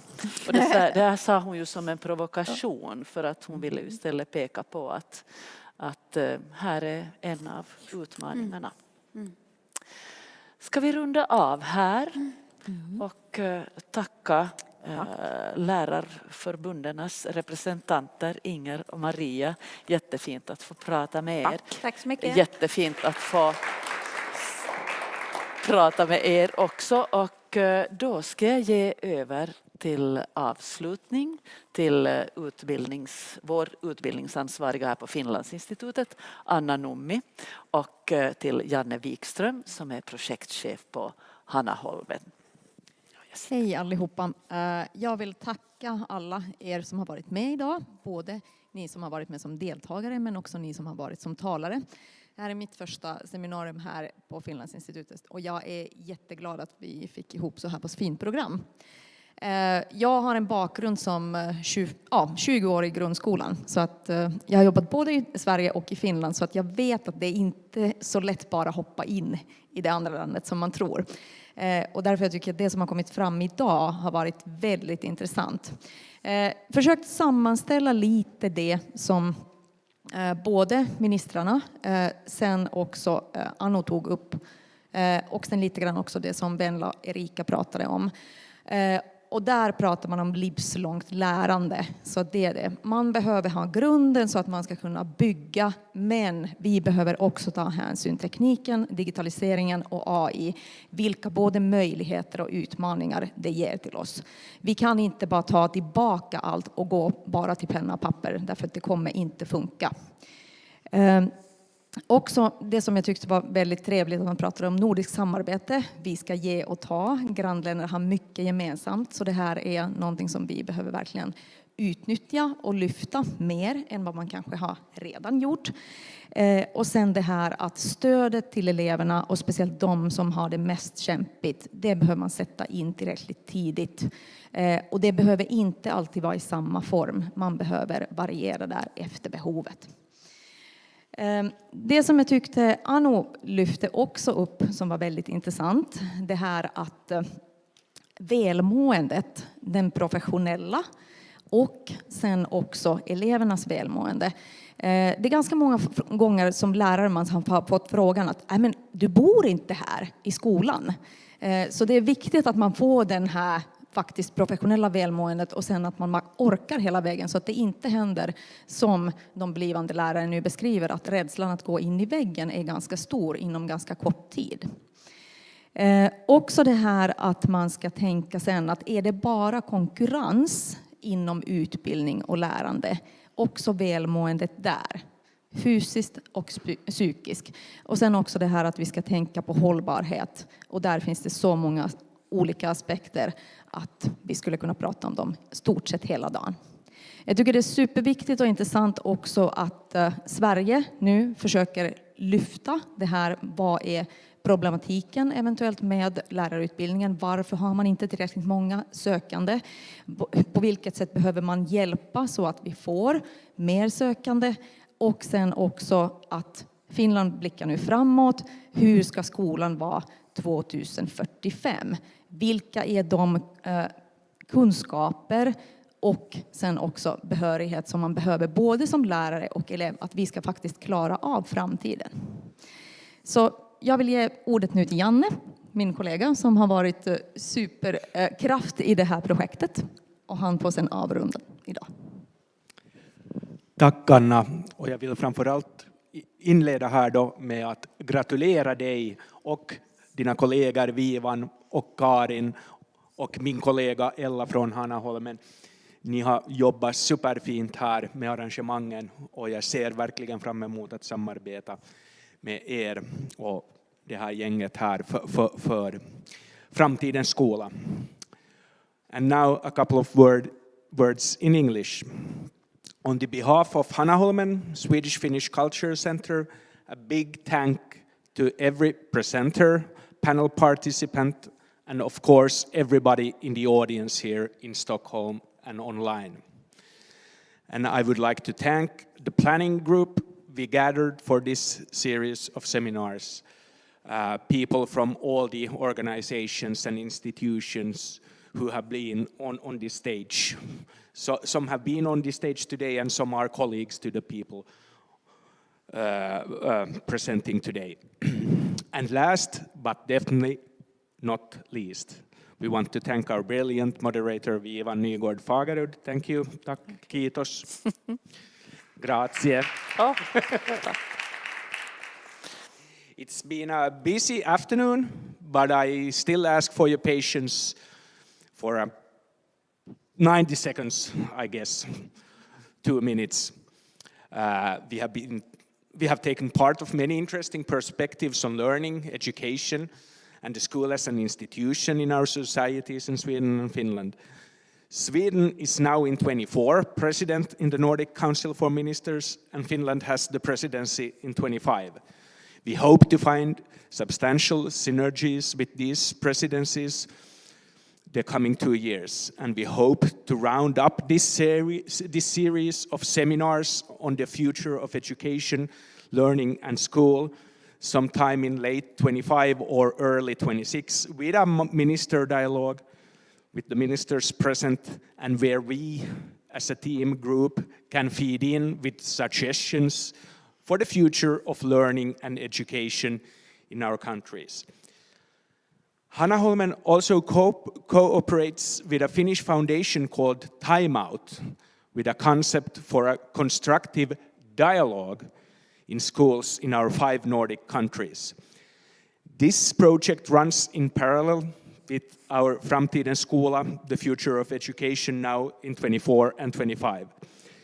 The concept for time-out dialogue training in schools is for teachers and teacher students in the Nordic countries, and it's funded by the Nord Plus program. The aim of this concept is to learn and apply more of sustainable and constructive dialogue in education.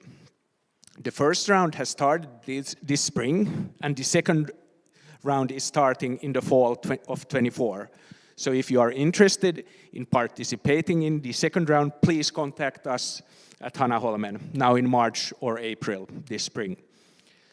Hanaholmen was founded in 1975 and celebrates 50 years in 25, just like Vivan mentioned here in the beginning. This cooperation on the future of learning and school with the Finnish Institute here in Stockholm will be a vital and substantial part of this jubilee.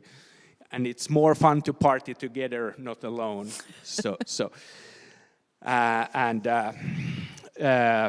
As a part of the Jubilee, we will also publish a barometer on the interplay and cooperation in every sector of the society, the interplay and interaction between Sweden and Finland. We piloted this barometer project last fall, and the results can be seen here.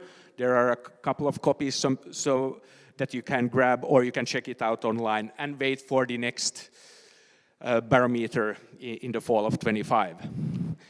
Thank you. Tack, kiitos.